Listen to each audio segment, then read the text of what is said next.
Hi, welcome to the Dungeoneers of Depravity. My name is Jason Klein, and I will be your resident DM of the day, or Dungeon Master for those who aren't familiar with the term. Anyways, welcome to our stream, and let me introduce some fun, interesting players. Introduce yourselves, interesting players. Don't tell me I live my life. So I'm Eric. I play Palasier. He is a half-elf. He is a warlock, and he is a dick. He doesn't like getting his hands dirty, and he is currently neutral evil. Sup? I'm DJ. I am playing Null. He is a drow elf puppet master.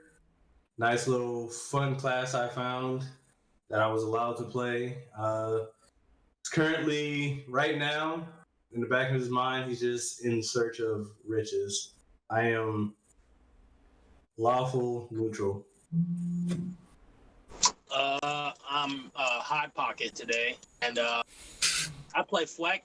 He's a monk, a wood giant monk, and big guy, big heart, big head. Big guy, big heart, big hair, little brain. You know.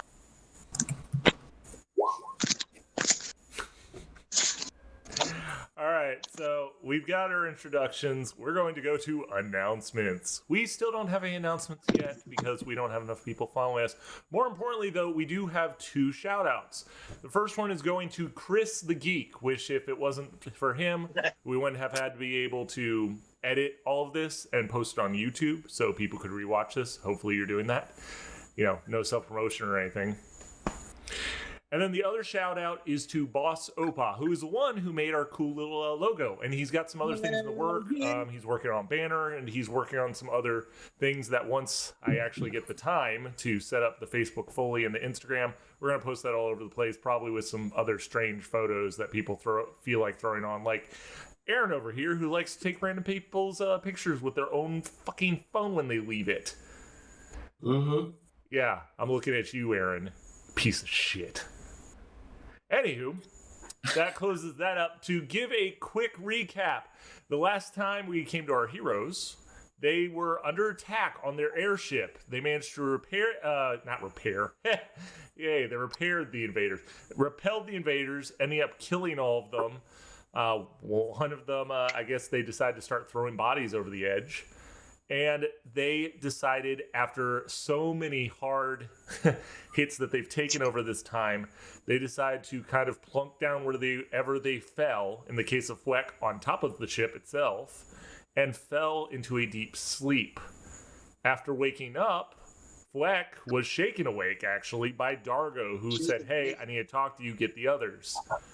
Dargo then went inside. Fleck went inside to find, as the others are waking up, these strange mechanical constructs, kind of looking like bugs, perched over our other two heroes, Null and Palasier.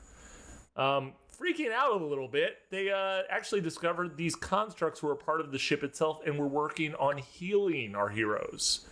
After Fleck assisted by holding them down while the bug creatures did their work, our heroes later joined back up in the control room to find out not only did the deity, which they now know is named Cadmus, had regained a bit of his memories, he also informed them that there are other forces out there aside from the ones that attacked the city of Emphrall.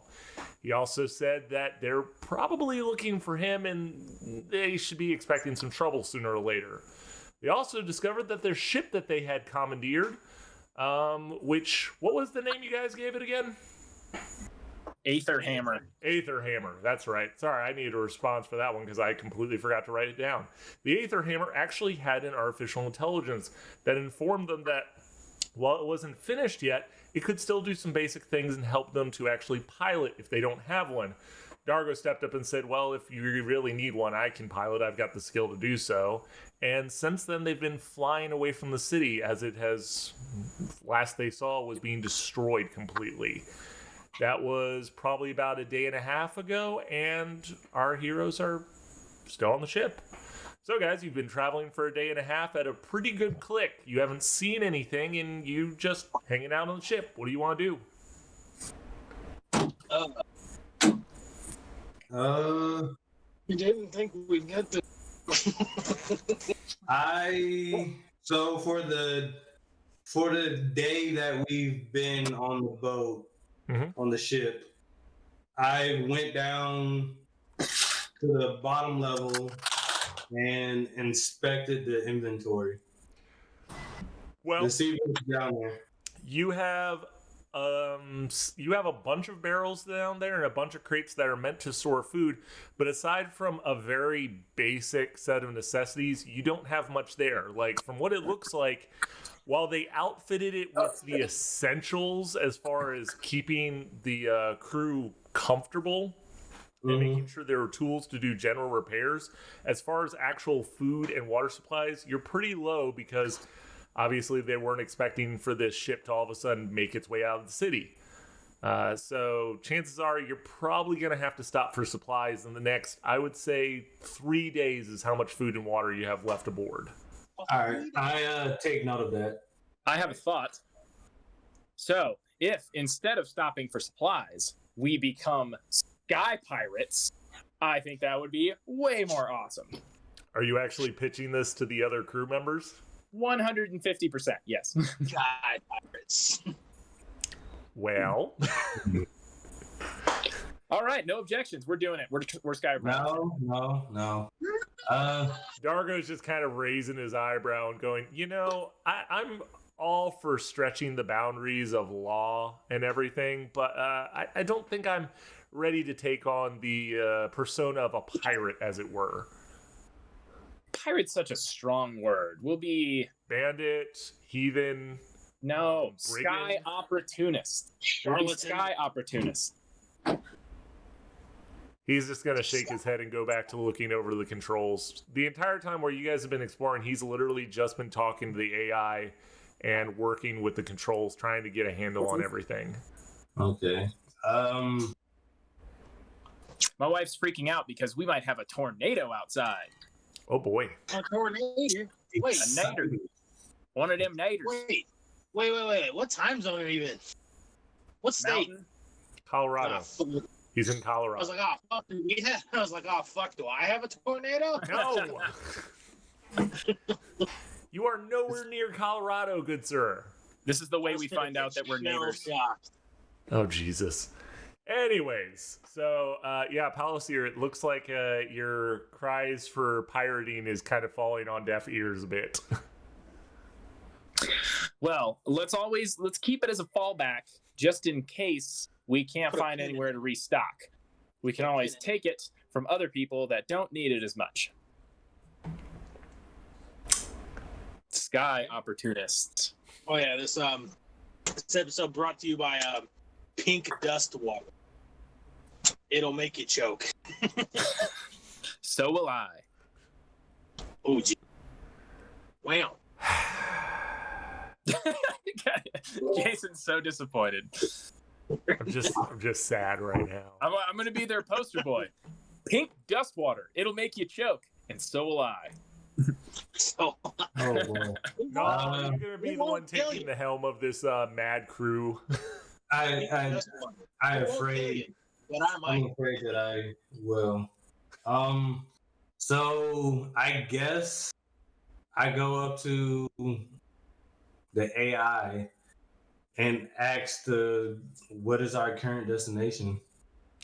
Our current destination is, we have made it, and he gives out a readout, and actually it's, as he does, it appears in front of you, and it's a generally defined map of the area. You see a marking where it's just labeled underneath Emphrall, and it shows you're probably a good 200 miles away already, which you're familiar with as far as being on a ship. That's pretty quick around using ships nowadays.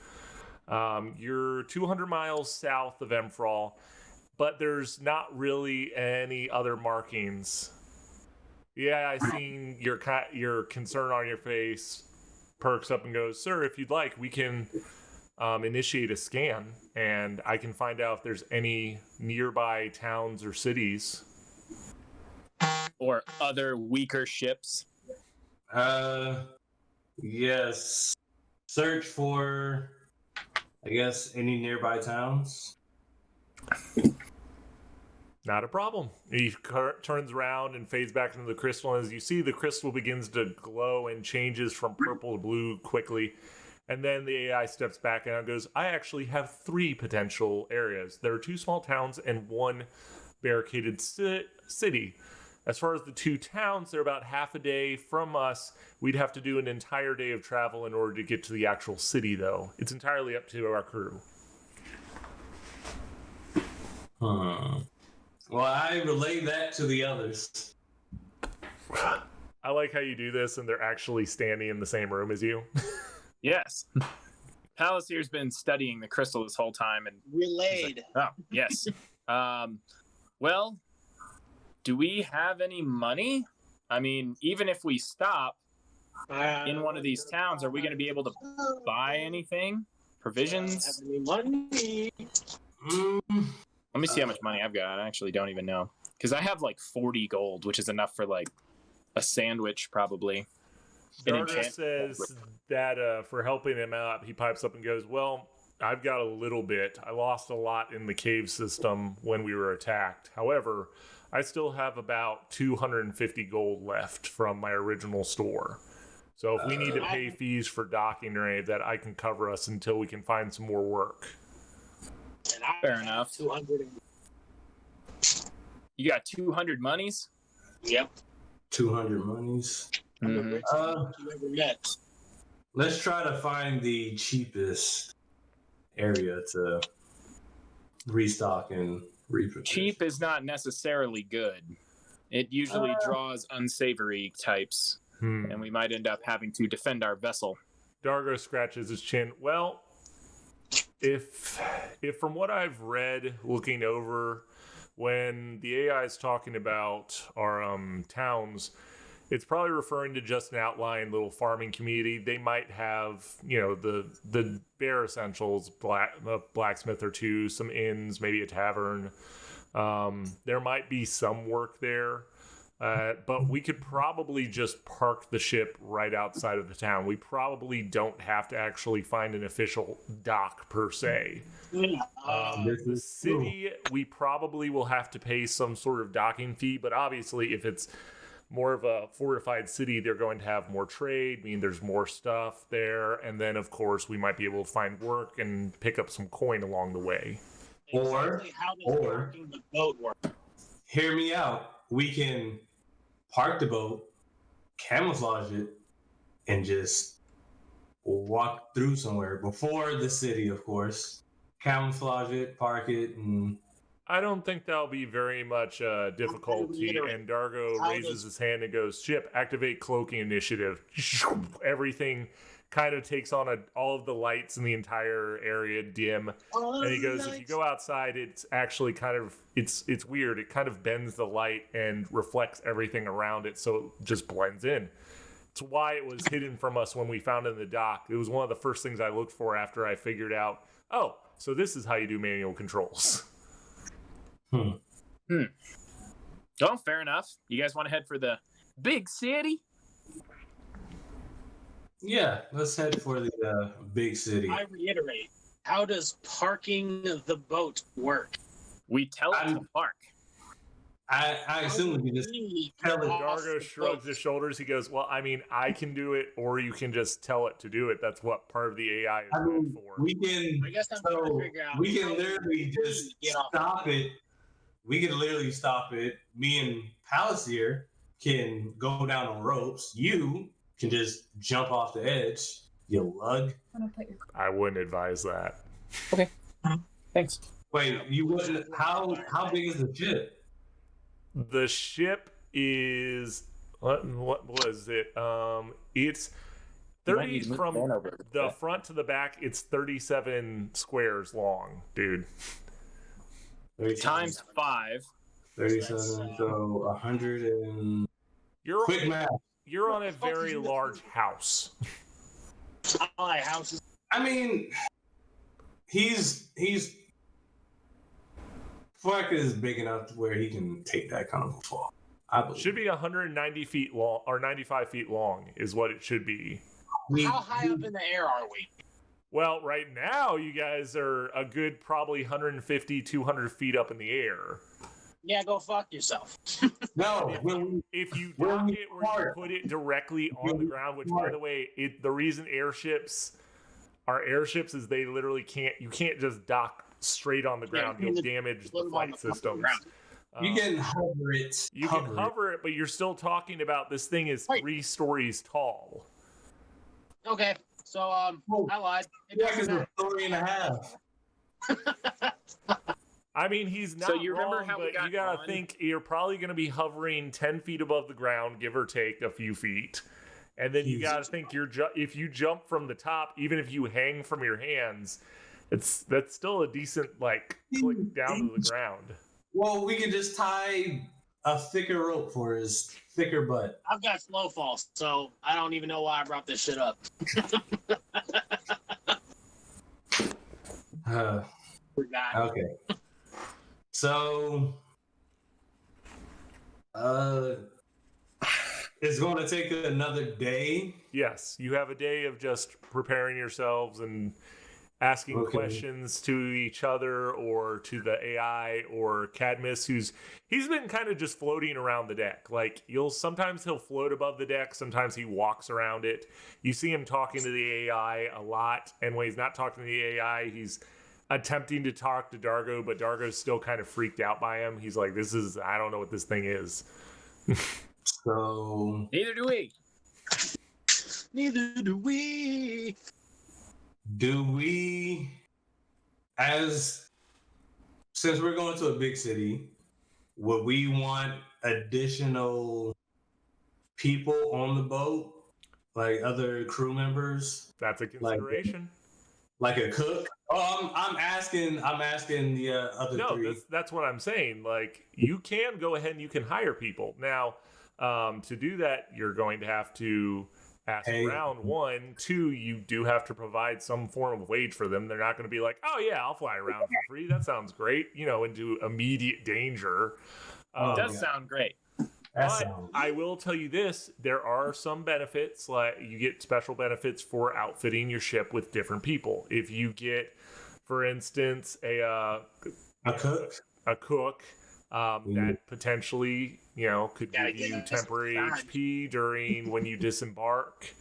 If you get people that, do general cleaning and then also help to arm the boat, guess what? They might help you in the middle of battle or something. So there's different things. If you get a quartermaster, he will help Dargo out, which will also help you as far as when you're looking for particular areas. He might know the continent a little bit better than Dargo does. He might actually be from another continent too, so he may be able to kind of expand upon this area you're in already. All right, well, we're going to have to get money first before we try and hire people, but I think hiring people is a great idea. I don't like cleaning things. I don't like cooking things. I don't like doing things that I don't have to do. So if I can hire someone else to do that, great. Palasir's lazy as fuck. It's not laziness. That type of work is beneath me. It's demeaning. He's such a priss. Master cook. So yeah, that's up to you. You guys are headed to the city. I will tell you, the city you're headed to, there will be you can go ahead and you can look through the various guilds and get ideas to see if there's any jobs you want to take. There is going to be a bounty board there, and of course shops as well. And because the city is a little bit larger of a city, they do have an actual dock area for airships. If you do that, you could potentially pick up crew members there. So bitches. I'm not climbing down. I'm not climbing down a rope, so we will need an actual dock. Okay. All right. It's my hands all rough. So, Palasir, quick question. Before we go into any, skirmishes again, do you not know the spell Mage Armor? Nope. Okay. I reckon I do not. Stay close. I know it. Why do you know it? I don't. I lied. I was like, you're so full of shit. I can smell it through my mic. I was like, hold on, what? Roll deception. Who are you trying We just to rolled a deceive? nat You got 20 for players in the deception. DM. We all bought I it. know it. I was like, hold on. What? Fucking how? My wisdom score is 12. Okay, so yeah. So what do you want to do during this this day of travel? I am crafting. God damn it. All right, you're crafting then. What Yes. are you crafting? I am crafting another puppet. Oh, Not another puppet. Yeah, so as like a backup puppet? Back up. I can. So right now, I can technically have puppet on each hand, but I can't control both at the same time. Oh, okay. That's So, why I was confused. I can- I was like, wait, what? So I can control both, but I can only use like an action for one, is what it is. Yeah, And you only have one action, right? Okay, I got you then. I got very confused. what- I was like, you're not high enough level for that yet. no. But just you wait. All right, so I would say where you're probably doing that to make sure you're being uninterrupted by this whole thing is you're going to be in the cargo hold doing this. Yeah. Are you letting anyone know what you're doing, or are you just like wandering off down there being like, I got stuff to do? I tell them I'm gonna go craft some stuff. All right, you have gone down below Actually- deck. No, actually, I am gonna do this in my room. Okay. By the way, which one is your room? Out of This curiosity. one. I claim this one. Okay, gotcha. I would assume that Palsier would have took the bigger of the rooms, but hey, I guess he's not as. Well, while he's crafting, Palsier, what are you doing? I am sending a whisper to the DM stating what I'm doing. Check one. I don't know. What are you checking? No, that was to make sure that it actually the whisper to the DM function actually worked. Oh. I'm typing it out currently. Checking. I am checking. I was like, what are you checking exactly? I see you saying check 1, 2, but I'm like, check what? Mic check. Palsier is rolling to figure out if he can whisper to the DM. Fair. All right. You have I to know. am. That one. God! You gain meta knowledge. Palsier goes insane. He almost did that once already. I know he did. That Be a bad time. Yes, you are, as far as I can tell, I believe so, since it says from Palsier. So, Palsier, Good. what are you doing? I am typing it out. Ooh, I love hidden scenarios and secret plots.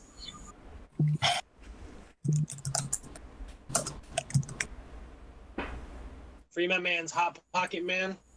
By the way. we're not freeing anybody, especially if they're named Hot Pocket. Free my man's. No, All he wanted was a hot pocket. giant Fuck, you did all that? honkaroos. You did all that for a hot pocket? For a hot pocket? Hell. Hold on, Honkaro. There we go, Jason. Okay. I said the thing. The hookah bankaloo. really, really big honko boom. Some serious Bon Hanaga hooks. Okay. Some Well, huge- Palsier, you start doing what you're doing. You're not finding anything out so far. There's Not yet. no reaction so far. But there will be. Weck, what are you doing? Find it. That's the $1 million question. I didn't know Somebody's you were won worth lunch. anywhere near $1 million, but cool. Show him what he's won, Alex. I don't know, man. I guess I'll just because we're flying. I mean, I have brewer's supplies, but like, I can't make enough beer. I mean, you got water, you got yeast, you got some other random like seasonings and such downstairs. You could start making some meat Okay. if you wanted to. You know what? Fuck it. Yeah. You know what? Let's go down there and take a scope of the inventory. All right. Weck finds a toilet and he's going to make toilet wine. Oh yeah, now we're talking. Toilet wine, baby. All right, so you guys go about your daily experience here. Since Null is spending the entire time Fucking today. This time I'll let you, instead of, what was it I said you had to do it 3 times, DJ? Oh, the roll to craft. Yeah, when before, because I was letting you do a little bit of it per long rest. If you want to, like, you could use a little bit of time from your long rest to be like an hour or 2 before you go to sleep, just rolling around. In this case, I'll go ahead and roll me a d20 real quick.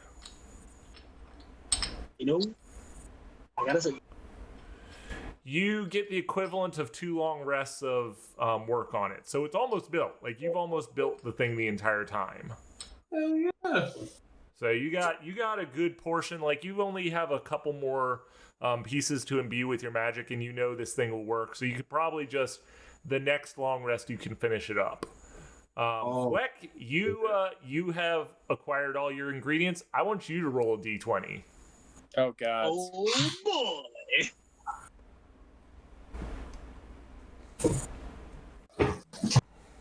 Put a instead of a.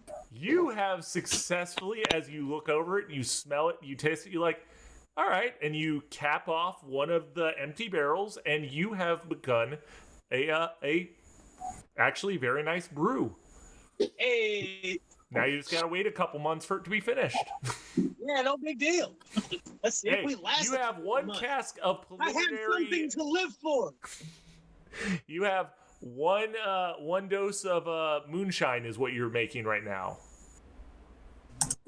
You didn't. Jesus. Palisier, I want you to roll a d20 now. That's gonna be the best roll I have all day. Probably. Palisier, you don't find a lot of detail out about the experiment you're doing. You just get more of a general feeling of what this is. And you figured out, while you can tell there is a level of magic there, it's not the same as Cadmus. There isn't a connection there. Okay. Excuse me. Good to know. So, after you guys have been doing all of your experimentations, you see on the horizon. Let me go ahead and grab the players real quick and move them into the new one. And let me make sure I've got the right one here. Cool, I do. Do we see bitches on the horizon? No, you don't see bitches on the horizon. You guys are going to go ahead and you will see an airship dock, and Dargo will say, I'm getting ready to park it. And you will Giggity. find yourselves parked at a dock where you disembark, and there will be one figure who, as he sees the ship actually land and docks into place, he's waiting at the end right over here where the stairs are, to the entrance of the city, and he kind of waves at you as you disembark. All right. So I guess we'll be headed towards him. Which Palisier is this way or? Yeah, Yeah, I think it's it's right by my the direction. stairs, right over here. Oh. All right. Palisier's gonna kind of look down his nose at him. What race is this guy, and how big is he? You are staring at an Aarakocra. What does It's it a look bird, like? It's a bird. It is basically a half bird, half man, has wings coming off his back. He has the plumage of a parrot, however, and he is wearing light armor and has a rapier at his hip and a small buckler on his other hip. And he goes, "Hello, I'm the dockmaster here. How can I help you all?" I stroll up to him. Puppet flowing behind me. And this is your cleric puppet, right? Yeah, so it has like a long white robe and a tall hat. It's Okay. hailing here. I'm a the freaking Pope. Is it like a cone hat? Like, is this going to be like a KKK Yeah, like- thing you're doing here? No, Okay. no. I got Jesus. concerned. You said flowing robes and a white tall hat. I'm like, so is this Okay. like Popey, No hat. or is this No like hat. the Ku Klux Klan? I'm a little concerned. No hat, just a long cape. There we go. That's a little bit safer. I like it. Palisier has a cone hat. No, little no, bit. he doesn't. It's a little bit safer. All right, so yeah, I go up to them saying we would like to dock our ship here and I turn to the rest of them about what 3-4 days. Well, the Sure. Aarakocra, he looks you guys over and he goes, well, the way our fees work is per day, you can do it in this way. You can either do where it is 3 silver a day, Mm-hmm. or if you decide to do it for a week, we can actually do it for 15 silver. Let's do 15 silver. All right. I handle 15 silver. He pockets the money and he pulls out for each of you. He actually rips off. It's a small ticket with a number on it for each and every one of you. He goes, whenever you leave, and you notice as you look at it, it has, along with the number, it has the date of today. He goes, I will log this in my books. You just pass that number in whenever you're ready to go, and they'll sign you off. And as long as you haven't gone past the week, then you won't need to pay anything more and you'll be fine. In the meantime, is there anything you'd like us to do? Do you need us to make any or do you need any general repairs? I can refer to some people if you'd like. I'm gonna put my hand on the Birdman's shoulders, be like, forego any inspections. He goes, oh, okay. He kind of squints at you, goes, sure. What are your security policies here? Well, Yeah. I mean, the only way into the dock is either with another airship or you come in from the city itself. That's really the only way here, and we do have 24-hour guards that keep watch by the docks. We obviously don't want anyone running off with someone's ship, let alone our own, because our guards keep their ships here as well. Okay. Because I'm gonna burn this place to the ground. Do you say that out loud? Just got this thing. No, I guess I'm gonna ask him if he's got like what's the name of the city? Like what? Just some general info on the city. Oh, he at that mention of wondering what to see, he goes, "Oh, this is the city of Chress. We've been here for, well, as long as I can remember. Actually, to be more precise, the city's actually been standing for the last 200 years. It's our Lord Owen Stormshield. He's a human, and his family are the masters of the city. Outside of that, what do you want to know about the city itself?" That's it. I just wanted to know that we were. Are there any like what do you call them? Like, He kind of looks at you and goes, I'm not sure what to call them because I don't know what you're asking. are there guilds for like people who are looking for jobs on a boat, or like merchant guilds? I mean, as far as here at the docks, I mean, if you're wanting to inquire, you could either speak to myself. There's plenty of other people wandering around, various hands that are looking for work. I can also direct you if you're looking for people to work aboard your own ship. I know there's not a lot of people right now. A lot of our various sailors have already departed, but there's still a couple around here if you'd like me to refer them your way. Outside of that, there's an adventurers guild, there is a bounty guild, and then there's also the main tavern called Strong Brew, which I know they have a work board that they've got various, whether it's the farmers or people passing by that need help. They post stuff up there, so if you'd like, you can go look for them. Really, outside of that, it's more of if you're looking for work, just visit the taverns, maybe ask around. They're more, usually the barkeeps know more than I do here at the dock. I know that we get occasional work here, but as of right now, I'm more concerned of keeping track of the ships and making sure everyone gets what they need and where they need to go. All right. How far is the capital?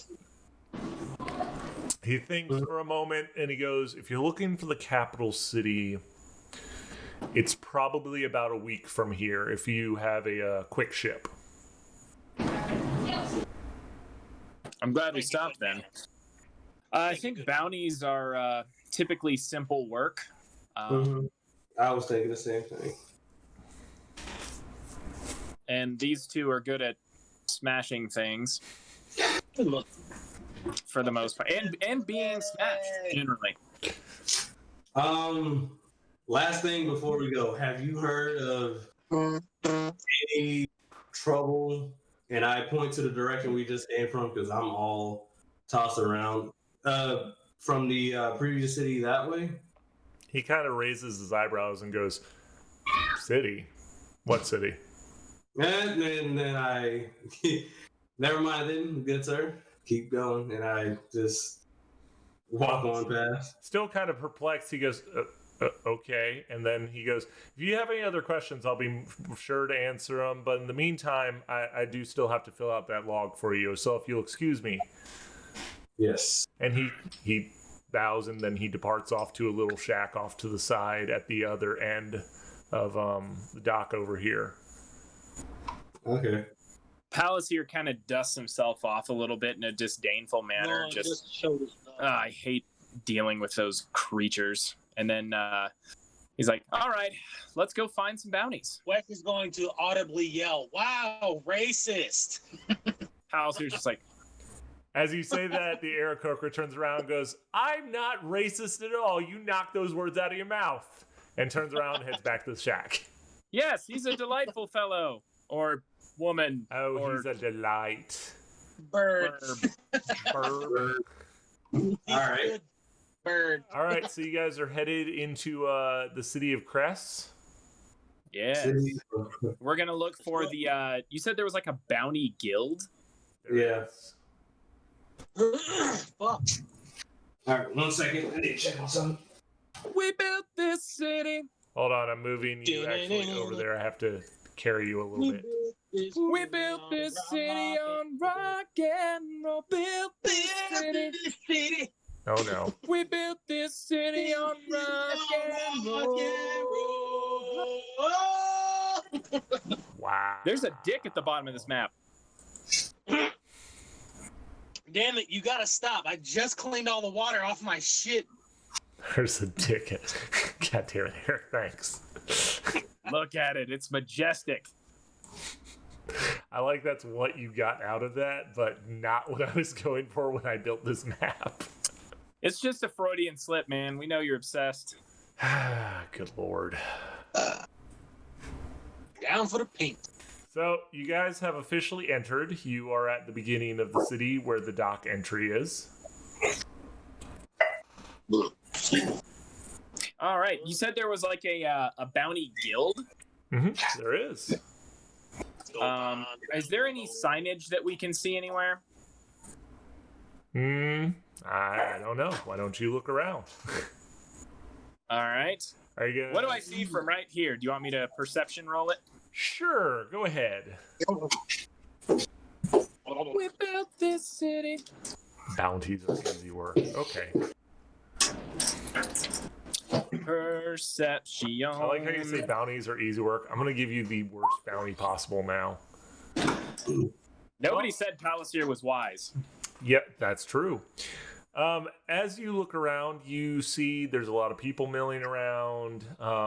General city, there's a bunch of buildings. Everything is very orderly, you notice. Like everything, as far as the actual buildings, everything's pretty much, there's a lot of straight lines. Everything's kind of just organized. There's not a lot of stuff that's like out of place. Like you look and you see very easy alleyways to move down.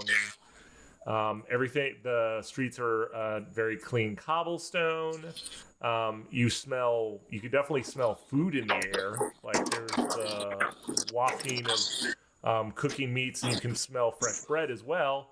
And you can actually hear from a couple of buildings off to more of the southern area, the clanging of steel. So knowing what you know about cities, you'd be like, yeah, I think that's probably where there's a blacksmith. Oh, right. All right. Well, it is. Did you guys hear any of that when I walked over there? Because it's hailing like crazy outside. I hear little Yeah, clicks and I clicks heard here it. and there. Yep, it's absolutely bananas outside. All right. Anyway, is there anybody around that we can ask? I mean, yeah, there's people where walking. You just gotta stop one. All right. Palacier's gonna grab the nearest person. Are you actually make a strength check? No, Palacier's not physically touching. Okay, there we go. I was like, okay, you're gonna just grab a random dude? Sure, let's see how this turns out for you, bud. He's gonna grab with Mage Hand. Oh dear God. So, anyways, a random passerby. It's a rather large gentleman. He's in just probably farming clothes. He was actually headed past you all. He was going to head out to the dock. And he stops and he goes, "Yes, how can I help you all today?" Well, thank you for being so forthcoming. We are actually looking to accomplish some menial grunt work while we're in the area. We were told there was a bounty board or a bounty guild. Oh, well, as far as if you're looking for work, he grumbles out and he scratches his chin and he goes, well, I know the brewing house, they're the ones, and if you just follow down, it'll be your second building. He points down, it'll be your second building on your left, which is this one over here, guys. Okay. Because if you go in there, they do have and Fweck goes running towards it, I guess. Of course. If you're looking for the guild is going to be near the very back. There are actually two guilds. There's the Adventure Guild and there is the Bounty Guild. They're right beside each other, and they're at the if you're facing the dock, they're at the leftmost of the city. So it's down here at the bottom left of the map, guys. All right. So it's really up to you. You can either go to the tavern or you can go to one of the guilds. I know with the tavern, you basically, with the board, you find a job, you talk to the bartender, and he can point you out to the person who's looking for the help. With the guilds, I believe there might be an administrative fee for joining the guild, but they typically they have more structured jobs than the actual board itself. Let me ask you one follow-up question. What is the quickest way in this city to make as much coin as possible? He kind of, when you say that, he looks down at his overalls and goes, "Are you really sure you want to ask me that question?" Hey, not everyone is cut out for every kind of work. Sits there and goes, "Sir, I do farm work. That's how I was raised. I've never been an adventurer. I didn't see a point in it. That's how my dad raised me. That's how my mom raised me, and that's what I do. I just want to do menial labor. I have no interest in doing any of the adventure stuff. Personally, I like to just stay home if given the choice." Well, fair enough. To each their own. And we thank you for your time. And he proceeds out to the docks. Okay, it's getting insane out here. My back lawn is almost completely white from hail. Cool. Fuck. I'm glad I moved my car into my garage. That was probably your best decision you've made in a while. Yeah, Danny made it for me, so go figure. Jesus. By proxy, I guess. All right, so what are you guys doing? Are you heading to the two guilds, or are you going to the brew house? I'm gonna check out the Bounty Guild. All right. Anyone follow. joining? I'll follow to make sure he doesn't get himself killed. Oh boy. All right, Fleck, what are you doing, buddy? Grabbing a barrel of Frank. I'm gonna talk to the barkeep and see what he's got on tap. And if Okay he then. can provide me a barrel of said tap. Oh jeez. All right, so as you guys, well, Fleck is going and getting himself nice and schmammered. Yeah, not sure. Well, you know what? Make a Constitution roll for me, there, Fleck. Alrighty. And so it begins. Oh, I hope you get. Woo! Boy. So you say you want a strong drink. The bartender raises his eyes and goes, I think I can help you, my large fellow. And the guy who's helping you, he is a dwarf. Go figure. Mint. You see from behind the bar, he produces what to you is a very small bottle. And he pours out what would be for a regular person a just shot. He puts this in front of you and goes, you might want to take it easy. It's a trap. Very clearly a trap. Rail it down. How much is it? He Before I goes, throw it back. it's going to be 1 silver for this. Oh. It's go time. You plop a silver in front of him, and all right, so either way you're drinking this. On a 5, how do you think you drank this, Aaron? Do what? On a 5, how do you think you drank this out of a possible Pretty good. 20? I'm gonna say pretty good. I'm gonna say you shot this sucker. Like gasoline. You feel warm, like it doesn't burn. It's surprisingly smooth, and you're like, huh. And as you say, I don't feel anything, your vision doubles. Whee! Sink you. And goodbye, Fleck. And the Reroll your bartender character. looks up at you and goes, oh, by the way, my friend, we call that the Underdark. Oh, The God. Underdark. So, Aaron, I'm going to need you to roll a d10. You are dead for 10 hours. No. He's not going to pass out. But this is the God. first time I get to see a bad roll aside from what Palisier did in the other town. We don't talk about that. 8. That good or bad? Nah, we about Well, to find none out. of these are good. Oh. No. Let me go. Hold on. Let me find. Oh, there it is. Hold on. We like big titties. D10, He had to pull out a book. I'm Well, fucked. yeah, I have notes for bad stuff that happens in either drunk, running, or social situations. Oh. You vomit in your lungs. Oh, that's awesome. My head is not where my ass should be. I mean, you're not wrong.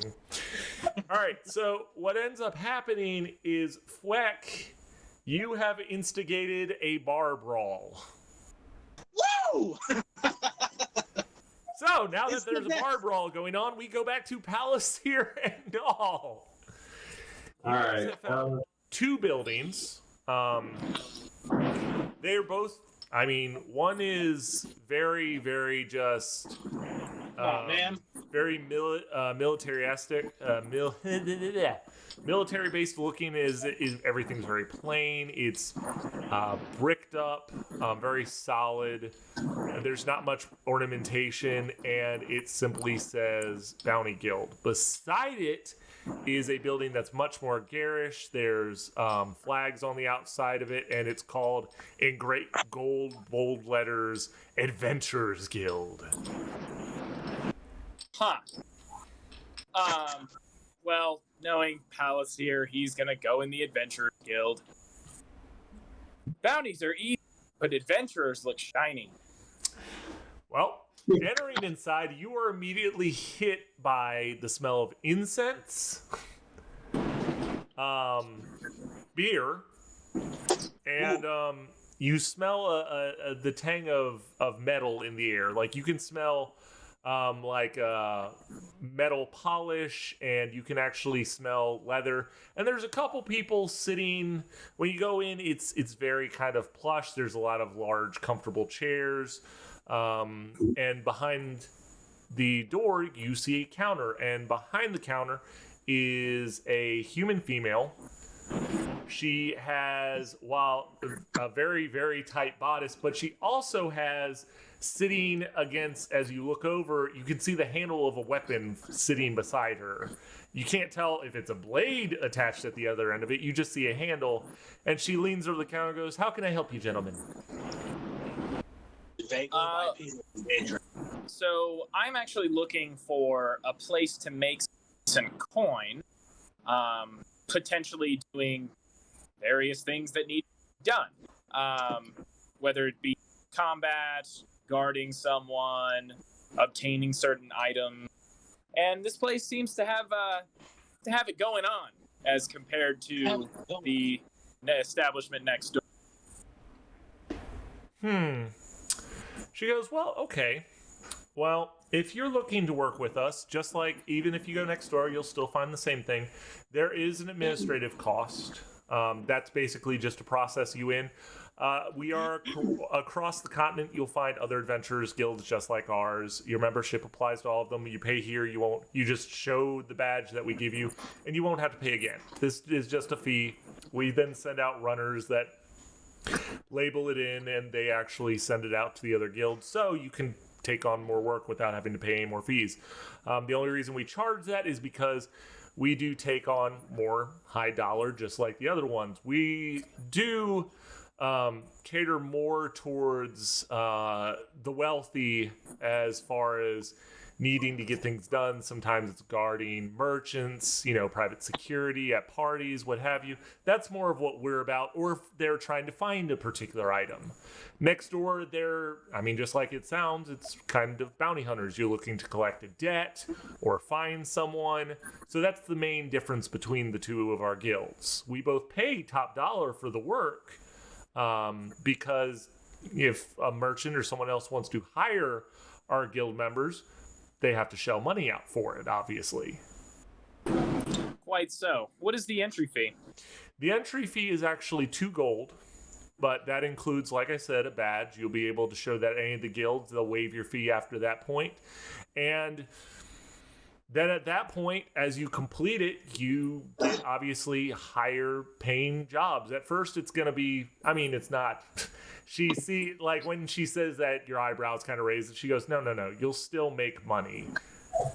But the difference is you haven't proven yourself yet. We can go ahead and get you started with some ones. You just won't be working for a merchant guild owner or something. You might take on a job from a baron or something along those lines, just to kind of build up your reputation. I'll say no more. How many jobs do you think before I can regain my entry fee? 1? Oh, you'll probably get in the first one, honestly. Well, then it sounds worth it. I'm going to slap 2 gold down on the table. And when you do that, she puts it, there's a little register. You notice that there is actually in her level below the actual desk she's had her hands on. You see her taking, you hear a till open, she drops the money in. When she does, you see her, she reaches behind the counter and she takes out, it's a small gold pin inset with a sapphire. When she puts her hand over it, you see her hand glow slightly, and when she takes it away, a small sigil glows in the center of the sapphire, and she hands it to you. She goes, "This is your identification. The reason we also charge for it is because we have to imbue it. This is how people will be able to tell. Like, anybody could make one of these, but the sigil has to be imbued by one of the caretakers of the guild, like myself." Oh, yes. No, that makes perfect sense to me. As she slides it over to you, she looks over at Null and goes, "Are you with him? Are you wanting to join as well?" Yes, we are going to be here for a while, and we need to make some money. Gotta make Okay. some Dizzo. All right, that's fine. And she goes, "If you'd like to pay your fee, I can get you your badge as well." I hand her 2 gold. All right. You guys should come put bets on the bar fight. We don't know that there's a bar. Quickest way to make money in town. Going back to said brawl, Fleck, normally you'd be holding your own pretty well, but this, you're schmammered. This Underdark hammered you. And while I'm just gonna, you know what, roll another d20. I want to see just how badly this is gonna go for you. How bad he's getting his ass kicked. How much have you recovered? Oh, that's Okay, sad. you Another don't 12. get completely beaten the crap out of, but I'm gonna say what ends up happening is you get carted off by a collection of 2 half elves, an orc, and 2 dwarves grab hold of you after knocking you down. Like the dwarves took your legs out, knocked you down, picked you 5 up, people. and they physically throw you out of the establishment. 5 people it took. And as you're seeing the door close, all of a sudden you see hung up in the front window a sign that says "No giants allowed." Damn. Jeez. You have gained a disbarment from the local brewery. Congratulations. Aw. This place sucks. I'm ready to go. Well, you start stumbling your way around the city, just kind of calling, guys. And Do we we go back to Palisier and Null. Okay, you have paid your fee, and she's looking at you expectantly. Be like, do you what work are you looking for? Because we have 3 potential jobs for you. What have you got? She goes, well, one of the local farms is the owner of, there's 5 farms that are family owned. The head of the farm is having some issues with kobolds attacking. They've been coming in, stealing the cattle, and emptying the grain silos. He is actually offering, because he's the main purveyor of grain and cattle around here, he's actually offering for this, and you see her just kind of go through her notes. She says he is offering a total of 20 gold if you're able to track down and kill the kobolds off. And what is the cut for the guild? We actually already got our cut. This is what you are going to make.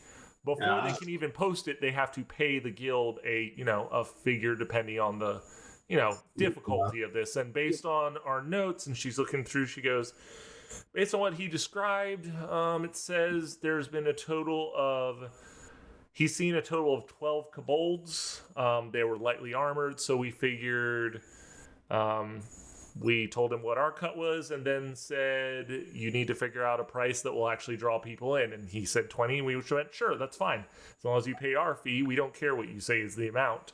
It's just, if you want to get, people interested, you gotta offer some money. Will that be 20 split between all of us, or 20 per It's person? 20 is the total pot. How you guys split it is up to you. Nah, that's what I think. What is the other jobs? The other one, a merchant is looking for, as she thumbs through, one of the merchants is a spice trader, and he is looking for, he had a caravan of 2 carts that were full of spice that he got taken by brigands. He also had some silks, and he's looking for someone to go and collect it and potentially bring the head of the brigand back. He is offering, let's see here,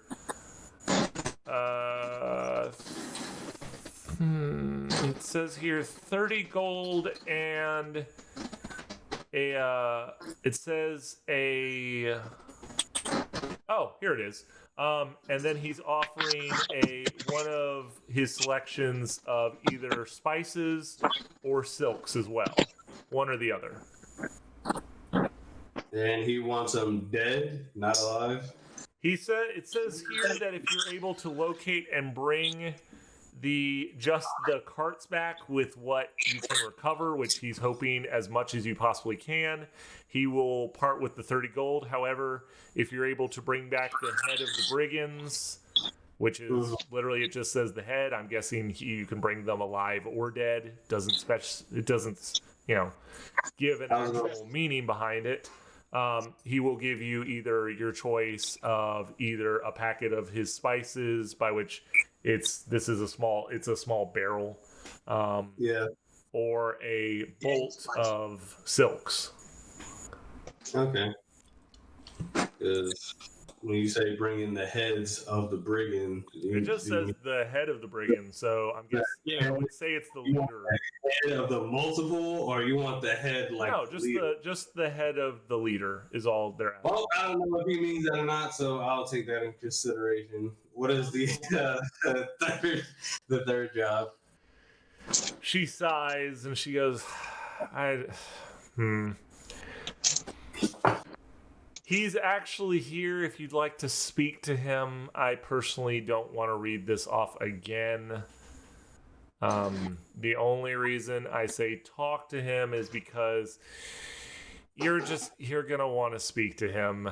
I can read this off, but I feel like once you meet him, it's going to seal whether you do this or not.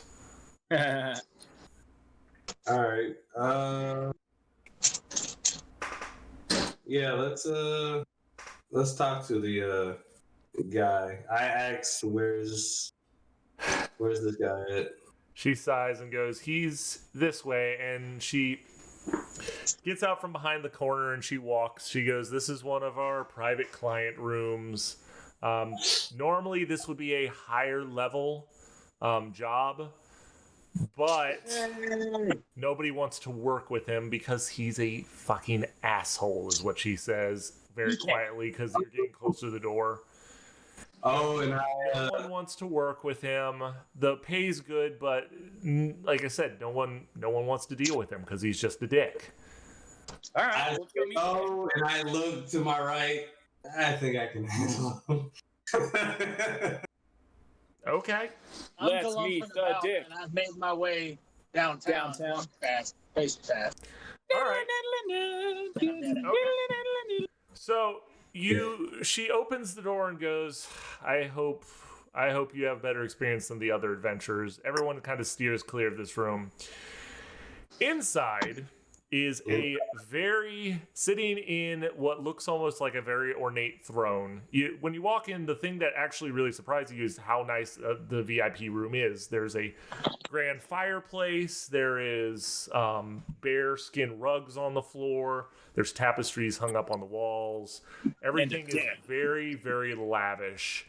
And inside is a very rotund human with a balding head. He's dressed in fine silks and he's eating better way to put it is dissecting a cooked turkey with roast potatoes, and he has a large tankard in front of him, and he has two very burly armed men, one on each side of him. Looking at them, you'd be like, oh, these are personal guards. And he's just very noisily just gnawing on this bird. Reese is just kind of going down his chin, and he's just wiping it off with his arm. Like, this man, despite the way he's dressed, Palliser, you at first were impressed by how he's dressed, and then seeing his table manners, this man is disgusting to you. Yep. Palliser knows an easy mark, though. When he sees one, he's like, oh, this guy's an idiot. All right. I look at him and I'm like, you're not so bad, you know? Like, you're not that bad, you know? Of course. Well, hearing the door open, he goes, oh, there's that big titty bitch again. Come here and give me a hug, woman. And she just goes, I see what I mean, and just closes the door behind you. He goes, no, don't go away. That is my entertainment. Who are you? Palliser's going to give a deep bow dramatically, not sarcastically, unless that guy's really looking to see if it's sarcastic, because it super was. But he's giving a deep bow, and he just, my good sir, I've been told that you are in need of services. If you would care to expand on that. He sighs. He goes, yes. Oh, my. I'm hoping that you're more useful than the other just lackeys that they brought in here. They all claim they were these great adventures, but when I explained to them and I talked to them for a while and told them my predicament, they're like, we'll think about it. And then they never came back, so I don't understand what they mean. They're great adventures. They didn't hear me out or anything. I just don't see the point. Are you better than they were? I hope so. We are better than most. He kind of looks you up and down. He's like, well, you dress better than most, but you seem a little, I don't know. Fleck crawls into the guild. Oh, Jesus. Fleck, Hey, you Fleck, I guys! want you to roll a d10 for me again. Oh no. You have been banned from the Adventurers Guild. You walk into the Adventurers Guild and yell this. If you'd gotten 6 or up, I would have had you walk into the Bounty Guild. The Bounty Guild. Yep. The wrong place. They're like, hey, where y'all at? And just Where y'all at, man? So Palisier, I'm assuming, hears this. you actually And, don't. This place is this is the VIP. Hold on. Question: do we hear this on our earpieces? Ooh, that's a good True. question. Wait, is Would Fleck have the mindset to use his earpiece? what coherent enough to use his earpiece? I don't No. know. Fleck, I have a higher wisdom mod than both of you. but no, Fleck, based on this is your character. Based on your thought process of your character, if he was completely just schmammered, would he remember the earpiece? Let's roll to find out. Considering I mean, Hot again, Pocket himself roll a did not. d20 this time. I want to see what happens. I want to see if you're just bellowing this through and just like a drunk. Okay, you remembered, you grab. But that being said, instead of playing, kind of secret agent, just hey guys. No, he is. Hey! Hey! Like, Yelling into the are you earpiece. going to respond to this, or are you just going to try to tune it out while this very large man is talking to you all? Wits and turn around and allow Palisier to handle the. Yeah, Palisier is going to give you a look like, handle your boy. And then get back to sweet talking the fat man. I'm not even our boy. Sweet. I'm a dead. Can we just name this episode "Sweet Talking the Fat Man," please? Yes, we can. I'm Sweet down. talking. I'm I down. need to write this down. Whoever's editing this, you got this. You got Well, this. no, like I upload it. I'm just saying I need to find a pen. Like seriously, this is a great. Sweet talking the fat man. We talking Batman. Hold on, I'm putting it into the chat here. Just sweet Episode 2. Sweet talking the fat man. the fat man. All right. Okay. Yeah. So I'm not since I'm probably not going to type anything else. I'm not entering this in. I'm just typing it as a note to myself. So, anyways, getting back to it, he looks a little confused as to why one of your people in the middle of a conversation just turn around and is kind of like it looks like he's trying to talk to himself. Kind of, he's hunched over, like shoulders hunched up, and goes, "All right, so." He belches. He actually does pick up a napkin from the table and he wipes off his face. And he, now that he's actually addressing someone, you can see it's kind of like he shakes off all of his previous just horrible, what you do behind closed doors kind of thing versus who you are in public. You see he kind of puts his shoulders back and tries to take on demeanor of just nobility and goes, so I have a manor. It exists outside the town about 2 miles away. And recently, it has become attacked by spirits. My men, we tried to get a wizard involved. He wasn't able to help. We are not sure what is driving this. It could be I don't know if it's one of my rivals decided to cast a spell over my manor. I know they can't leave because that's why we're here, is because we left. They didn't follow us. Every time we entered again, though, or anyone else, the spirits would awaken and attack them.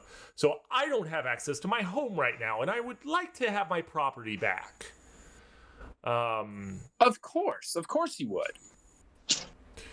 He goes, if you are able to, unlike the other heathens that came before me, I would be very, very, very thankful, and I would make sure as he does, he takes from his pocket a bag and he starts hefting it. He goes, I'd be more than a little bit thankful to you all.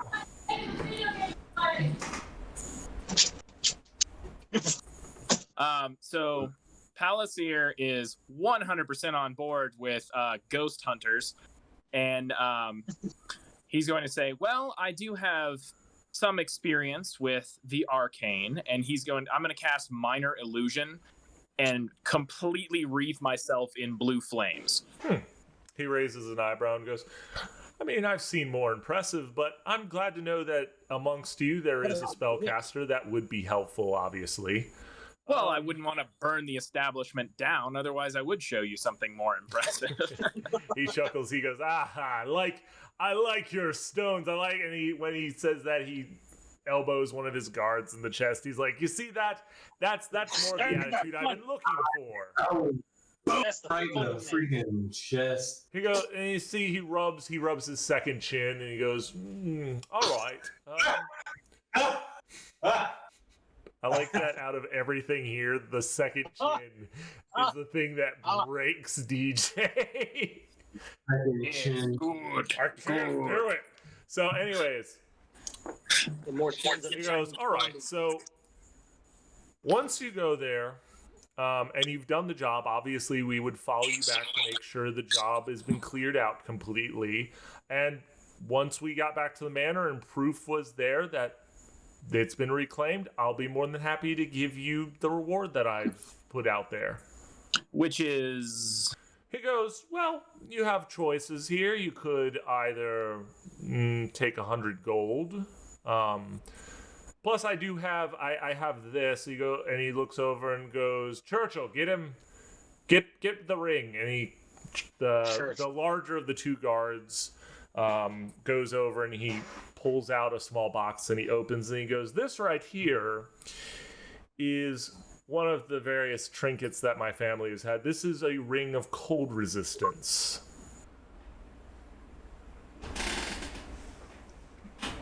Well, we might have use for that. I'll have to consult with my compatriots. Goes, well, it's fine. Are you all, if you're ready to go, I can give you the map to my manor and you guys can head that way. Absolutely. We'll deal with this as quickly as we possibly can. We don't want you not being able to be in your house. I mean, I can't imagine. He looks at you and he goes, so is it just the two of you? I'm concerned that despite your bold claims and everything about your abilities, I mean, is was there not a reason able I to should be stop me from concerned? getting into the VIP? No. We have a third member of our little band who is, shall we say, the muscle. He is about 4 times larger than I am. Can I just burst into the VIP room? Nah, all right. So speaking of which, I want to know how the conversation between me and Fweck is going. You're dealing with a very, very, very drunk Fweck who's like, hey, Is he like just banging on the door, let me in? Let me in! Let me in!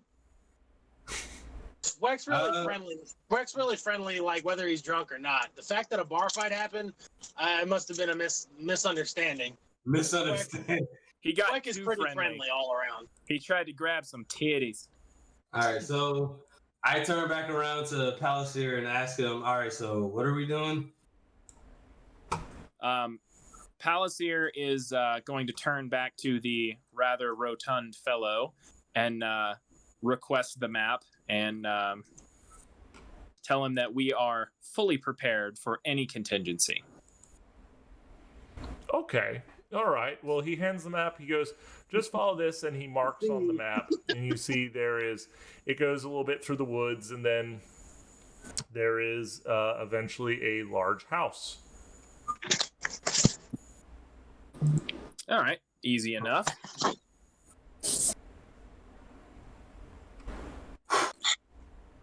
So, what are you guys doing? So I am going to hopefully escort the other two out of here before we get kicked out of the Adventurers Guild. Before we completely leave, I would like to say, hey, I would like to talk to the clerk in the at the front desk. Okay, well, you go and you find her. She's behind. She's actually got a magazine in her hands now.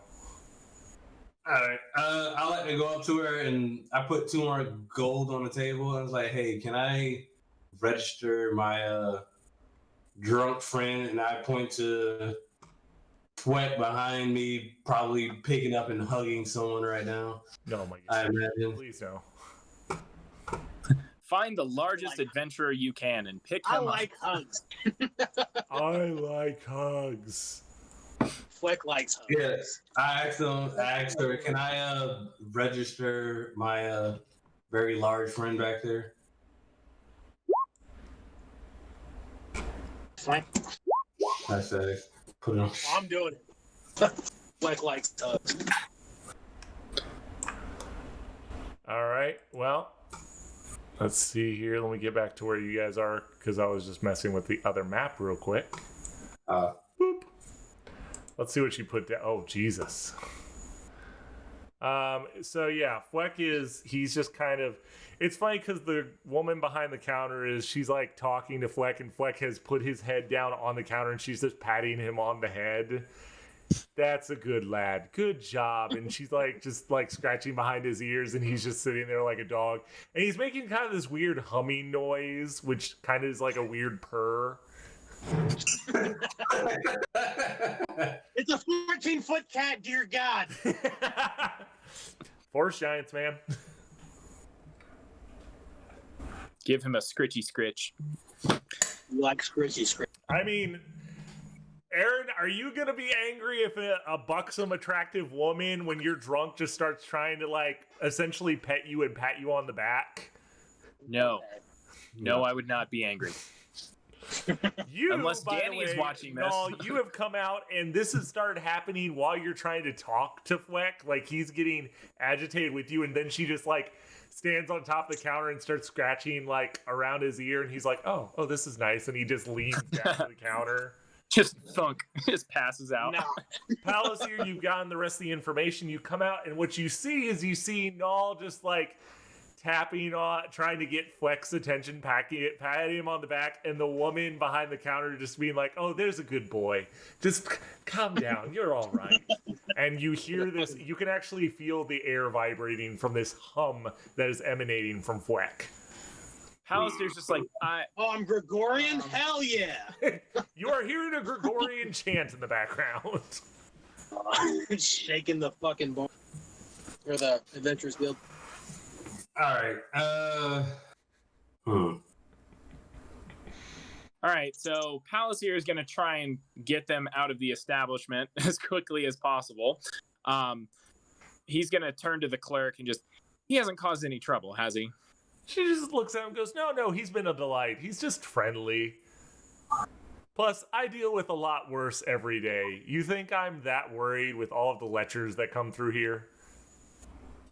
That's fair. Well, we'll be on our way then. All right, Yes. well, have fun. Come on, Did you decide to take the job from him? We did.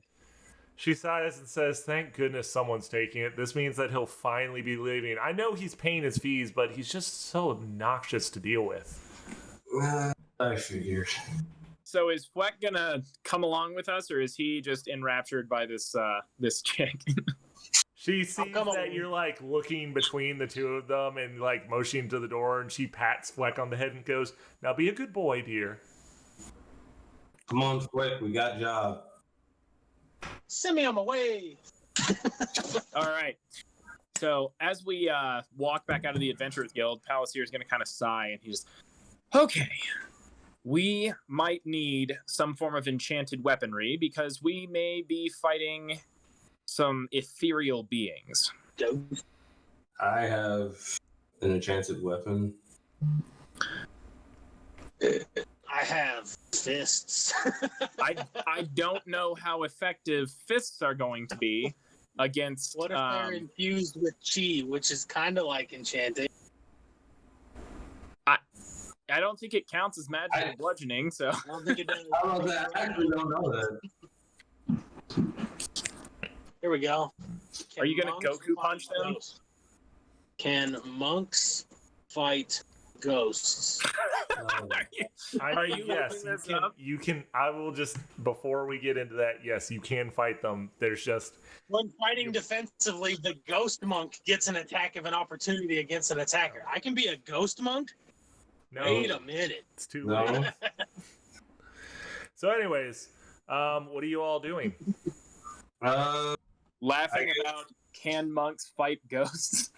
Can monks fight ghosts? That question is more frequently asked than many questions I've seen in D&D. So Palasier is going to turn to the big guy and just say, if you're trying to attack something ethereal, how would you go about it? Palasier not taking into account that the large giant is completely shit-faced drunk.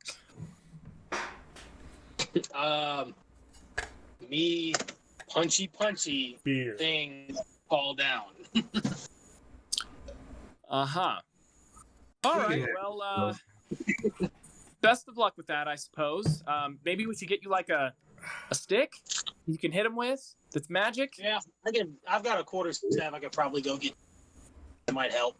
Is it magic? It's not. Well, then it's going to be about as useful as your punchy. That's what I was saying. I say we probably go find somewhere I can get some magic on. That is not how that works, but we can go How it try to find something that is Chanting's not already a got thing. magic on it. So we want to prepare before we head out? Quite.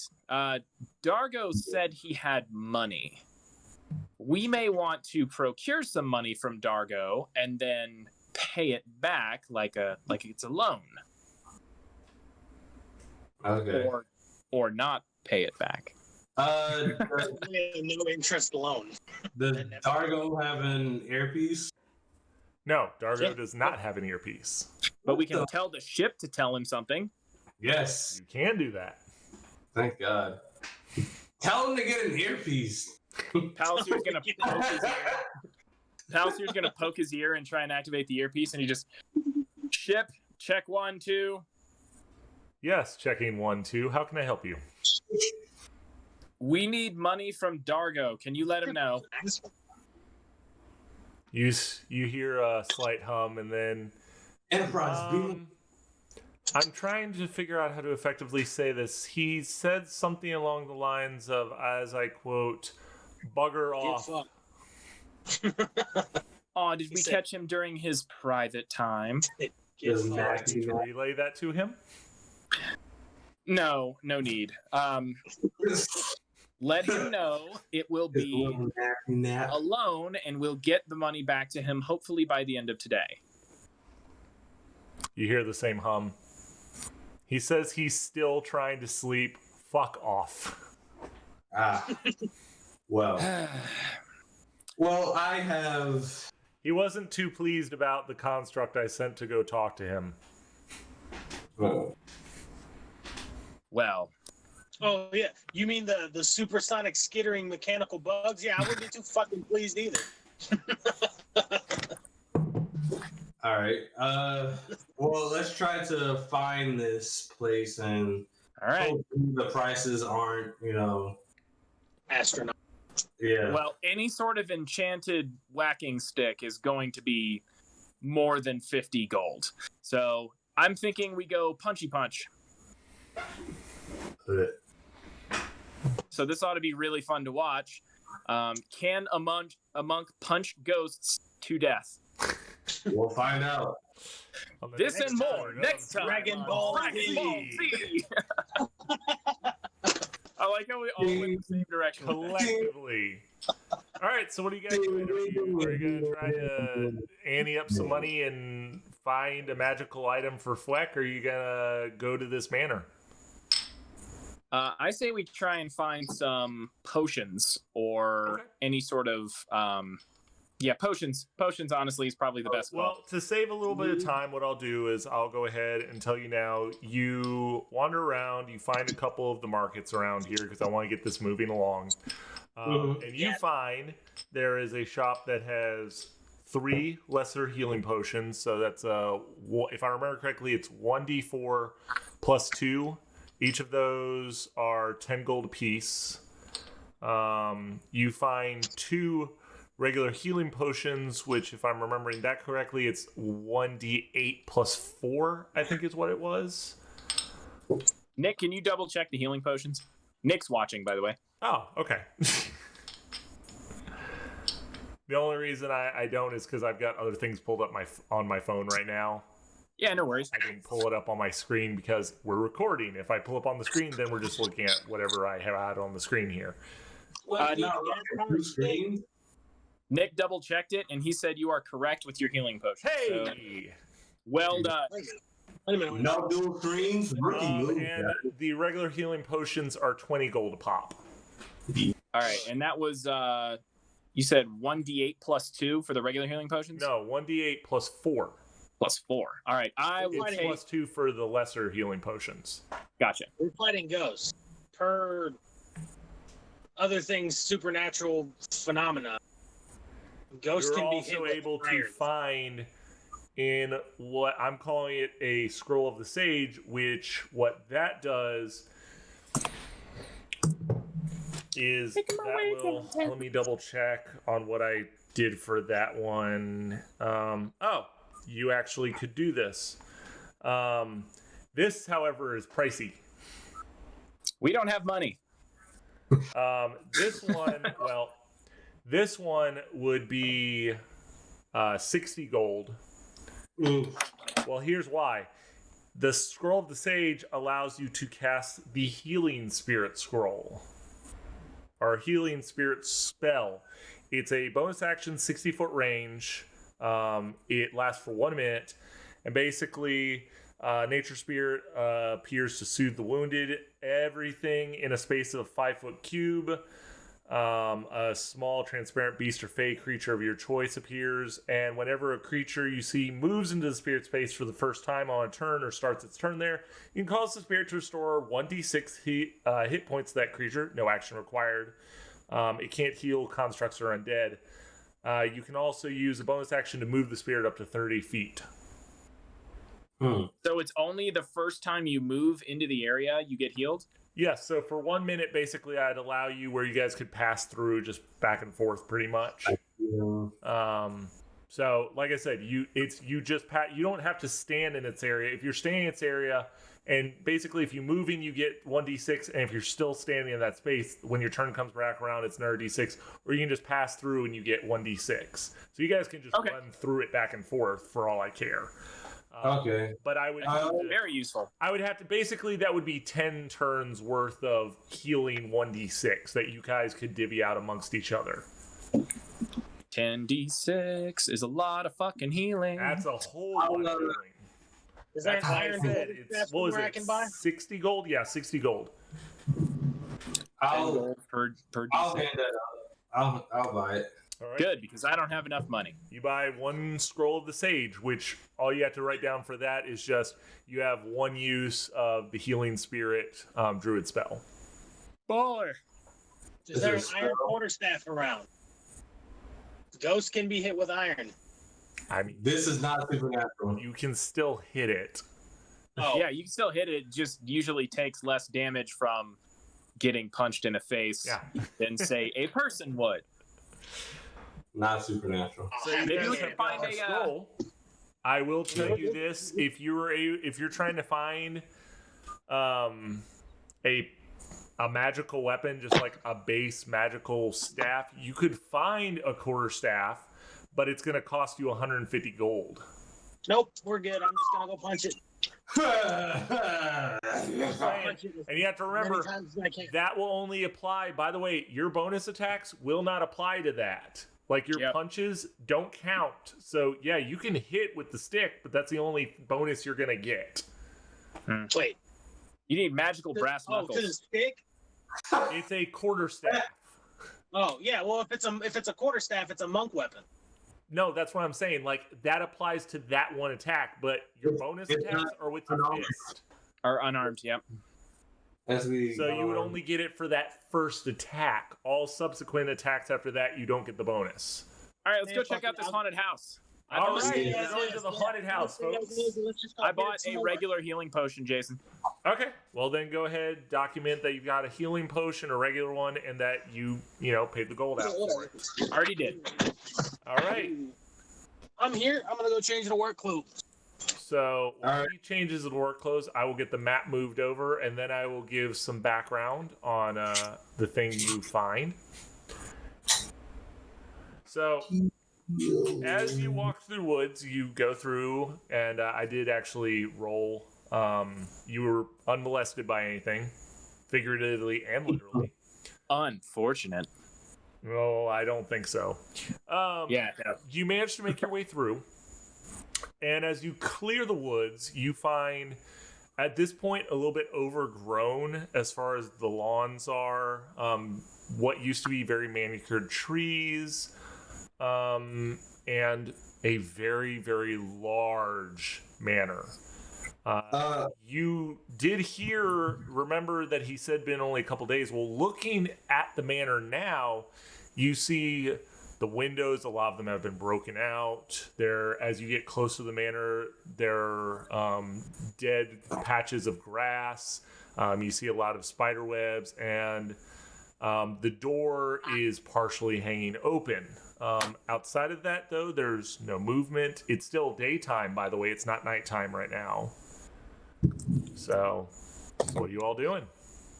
Are we supposed to be able to see it? What? Manor. I thought I had actually. Oops, sorry about that. I did not. My bad. I thought I had moved you guys over, but apparently I didn't. There we go. Sorry about that. Poof. Ah. Oh. All right. Spooky. Or How spooky. is it like? You said it's still daytime, but inside the manor, it's what like dark. Daytime, and- but it's very dark inside the manor. Like there's The no lights daytime. on. The only light you can see in the first room, because as you get closer, you can see through the front door and you can see in the windows, but you don't see anything moving. You don't hear any noise. But outside of where the sunlight is actually going through the windows, it's very dark outside of those little spots you can see through the windows. And It's the daytime of the night. No, that's not it. Are you trying to say that you have dark vision? Because No. I was gonna. I do have superior dark vision, but I would like to cast a dancing light. ooh, Okay. How long does it last? oh man, Let me look it up. That's why I wanted to double check. I'm like, you sure you want to cast it yet? It's a concentration up to a minute. I mean, it's a cantrip. No, I mean, then yeah, you can just keep casting them over and over again. Yeah. no, because it's based on drow magic. Oh yeah, that's oh, no, right. No, No. it says he just knows it. I was Oh, looking at okay, the then fairy yeah. fire. Yeah. Fairy fires once a day. All right, so yeah, as you guys go in, you see Null raises his hand. As he does, 4 small torch-sized lights appear, and they begin just floating around. Spooky. So I know that Null has dark vision. Palsier, do you have dark vision? Yeah, I'm half elf. Okay, I thought so, but I just wanted to double check. You Fleck, do you have dark vision? I have vision dark. No. I think so. That is- You think so, or you know so? I think I have dark vision. Yeah, Give me a minute. I got it on here. I can see in dim light within 60 feet as if it were bright light, and Then, yeah, in darkness as if it were dim. Yeah, you got dark vision. Yup. I just need to make sure Fleck does. I feel If like I not, should, but I don't have it written down. Then, Nope. if you don't have it written down, you don't have it, buddy. Sorry. No, you're right. Give me a minute. So, but I mean, right now, what was it? In a 10-foot row. Okay. So, yeah, you can only. I mean, Null, how are you let's just go with for now. We're no one's aware if Fweck can actually see in the dark or not. So Null, how are you choosing to have your little lights hover? Lights hover. It's 10 feet radius for each of these, and there's 4 of them. So probably like here, like that, right there, right here, like just surrounding the outside. They do have to stay within 20 feet of each other. They have to be within 20 foot of another one, otherwise they wink out of existence. I do not have dark vision. Okay, then Fweck, you are like, do you just go in and go, it's dark? Or do you actually like, you want to tell them, be like, I can't see in the dark? Yeah, I can't see in the dark, guys. So yeah, I cast it about right here, right Okay. here, It's hilarious because I can't do that in Here. real life. and So- here, just in an arc pattern. What everybody else can see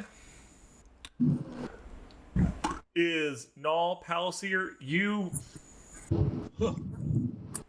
very easily see the entire room. You Okay. notice as you walk in, there is actually over to your right, there is just a doorway, but the other direction, there's actually a stairway that leads up. Whoops. Down here, there's a stairway that leads up, and then there's 2 rooms that the doors have been, it looks like they've been ripped off their hinges. One's hanging around on the floor, and the other one's hanging partially off. I turned to Palisier and I said, I don't think ghosts are the least of our problems in this place. Well, I suppose we'll find out. And before we go even further, I go up to the Palisier and slap him on the back. He said, "Beer." Thanks. Awesome. So, Palisier is wearing leather armor. oh, you are? I thought you said you weren't wearing armor. No, you said, "Do you know mage armor?" And I said, Oh. "No," That is.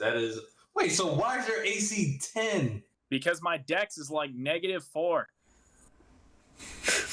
Jesus Christ! Yes, that would give me a +3 to my dex. I can strip off my leather armor if you want to let me know that you're gonna do that. Well, your dexterity is. I mean, your dexterity is Ah, still plus its dexterity modifier, which if you have a -3, you're still going to be 10. No, my modifier is 0. Oh, okay. Oh, Wait, how are So- you leather armor and have a 10 then? Because leather armor is Oh, it's 10 plus your dex okay, modifier. That's right. I mean, if you Palisier want to is spend the switched. next 10 minutes, you can take off your armor. Strip. Did anybody bring like a bunch of ones, or am I just doing this for free? I tossed 2 silvers at him. Yeah, now we're talking. Yeah, Palisier, I guess will strip down. Okay. Okay. Okay. I'm glad we've taken this to this level with each other at this point. Boy, I don't you know. All right, so like I said, you got the 2 rooms with the doors that have been ripped open. You have 2 very nice looking staircases leading up to. One of them has a bit of a balcony leading up of it. The other one's just to. When you look up both of them, you can't see really because it's above your vision.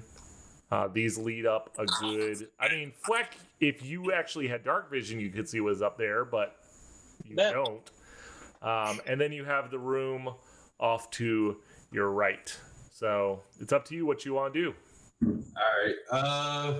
The room to your right does have 2 solid doors, and they're actually closed. 2 solid doors attached. Okay. I guess I'll let you guys take the lead. Palisier just wants to laser things. Woo! I don't want to get touched and get all ectoplasmy. That's gross. I'm gonna move forward with my puppet in front of me and check out this. Oh, there you are. You blend in with the ground. And what you see is you see a very in disarray a sitting room. The not just has the door ripped off, but there are a couple books on the floor. There's an overturned table. Everything is covered in a fine layer of dust as well. Like, despite what the man said, the Duke told you, it looks like this place has been abandoned for years. As far as you can tell, there's nothing of value. Like I said, there's a couple books on the ground, overturned little coffee table. The stuff you can tell was very rich at one point, and very finely crafted, but other than that, everything's very dingy and dark and dirty. It seems that this Duke may want to lay claim to this property more than he wants it cleared out because he already lived here. Yeah, or he. I don't know why he thought we cared. Okay. Well, I mean, whatever's here, we could just obtain for ourselves, and I planned on that anyway, but sure. Oh. Well. Yeah. Finder's fees. Well, Okay. Hold on. Let me check something. Finders do get fees. Oh, okay. 17. I don't know. No, while you were in the room, Palliser, you see a glow at the top of this staircase. It's not my light. Nope, it is a bluish green color. Do I have a brain tumor? Not that I'm aware of. Jesus. Develop a brain tumor. Roll for cancer. Cancer saving throws. Oh god. That's not fun. Palliser is going to look up the stairs, and he is going to attempt to communicate with whatever the fuck this thing is, if it's a thing. Palliser just, hello there. You don't get anything back. You just see the continued glow. Palliser is going to cast Minor Illusion and make himself glow like the thingy. No reaction. You're just glowing. Very sparkly, very Twilight-esque. Wub, wub, wub, wub. I walk out and ask, why are you blue? Glowing? So there's a glowing presence up at the top of those stairs over there, and I was attempting to communicate with it. It didn't respond to words. I thought it might respond to light because it appears to be made of light. I turn and perceive. You see the same glow. Oh, dang it. Like I was hoping. it's at the top of the stairs, man. Like, this is a I high was hoping I didn't staircase. see it. I was Bro, hoping you I didn't didn't see see it. it? I was gonna look at him like, The fuck you talking about?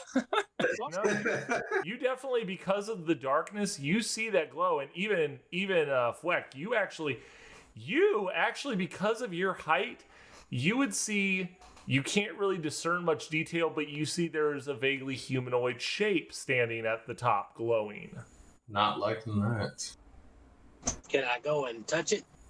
Do you want to? Go ahead. Or attempt to? I guess attempt to.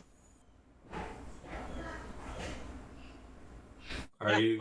No, not in here. It's like over here. It's over here, bud. I'm gonna. You couldn't fit through that doorway anyway.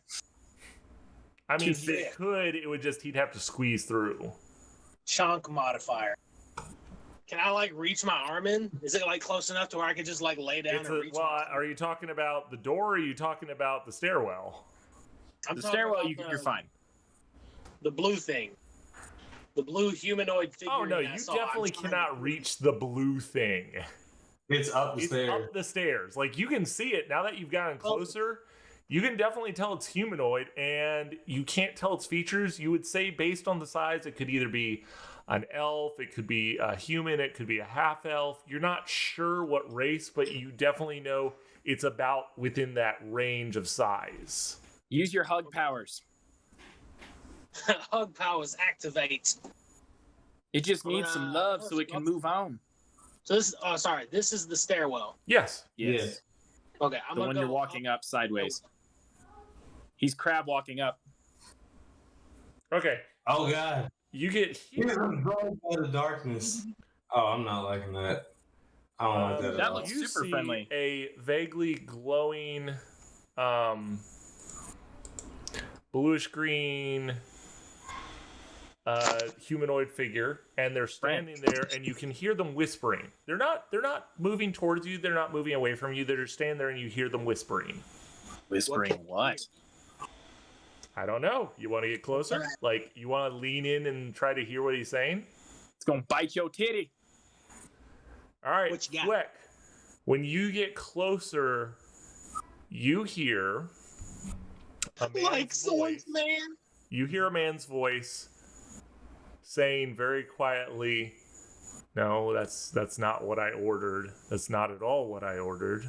Why are you doing this? I don't understand."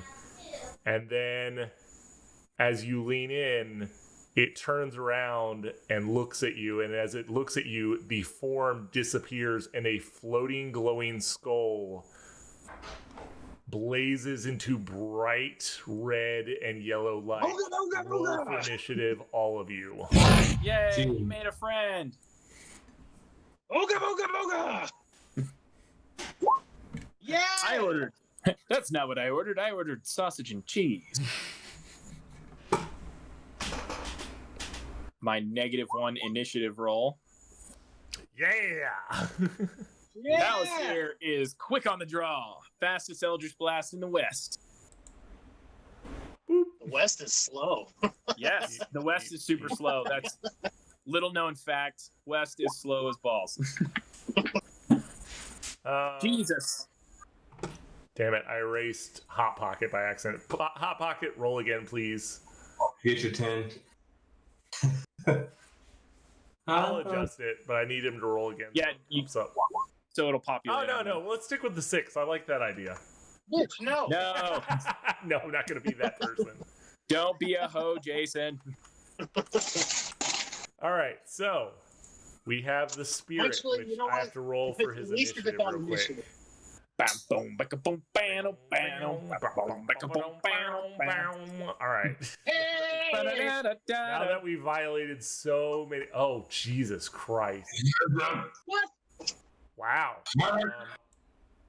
Wow. Just wow. All right.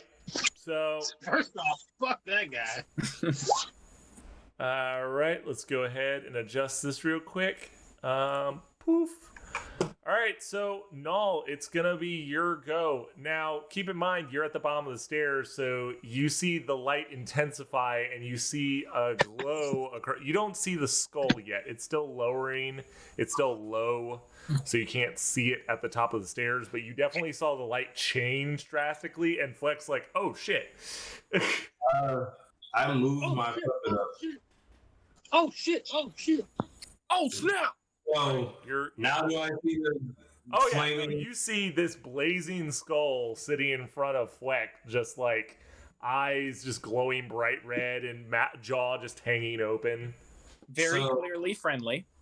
Up He the said, stairs. There. I'm telling this to Palliser. So up the stairs, our big boy is currently face to face with a flaming skull. Jack- Maybe I'll it's allow that friendly. as a bonus action. Okay. Palliser sees all this. I mean, he's looking the same way you are. Yeah, but it's at the top of the stairs. You don't have the same viewpoint, is what it is. What? I'm like right next to him. No, like I'm seeing. Oh, you No, look he sent his puppet. puppet. Got it. There we go. All right, Uh, Null, what are you doing? Puppet slam! Puppet Puppet slam! slam. Hooray! All right, roll for it. Punch him in the dick. I mean, you hit him, so roll for damage. What? We need to magicify your You puppet. do Your puppet is manage magic. to hit the creature, Mhm. but you notice, despite this pretty heavy strike, it almost it does make contact, like it moves, but you see as it hits, the fists kind of connect, and then slide through it. So you do notice that you dealt some damage. Like you see glowing cracks appear, but it's like the damage was lessened. You got that flip fruit. So what's going to happen is it's going to be the spirit's turn. Not liking this. And the spirit is going to turn around, look at the puppet, and it's going to open its mouth, and a blue flame is going to fly out of its mouth. Definitely.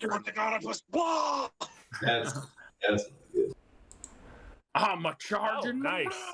Your puppet moves out of the way, and the flame just goes bursting beside it. It doesn't actually catch anything. It just hits the ground and scatters. And that brings us, Fweck, it is your go, bud. Smacky. Smacky, smacky. Punchy punch. Yep. Very extra effective. Get that punch on. You might as well hug it. I mean, you can do that. I wouldn't, but go ahead. I'm not. Hellish rebuke. I wouldn't condone that.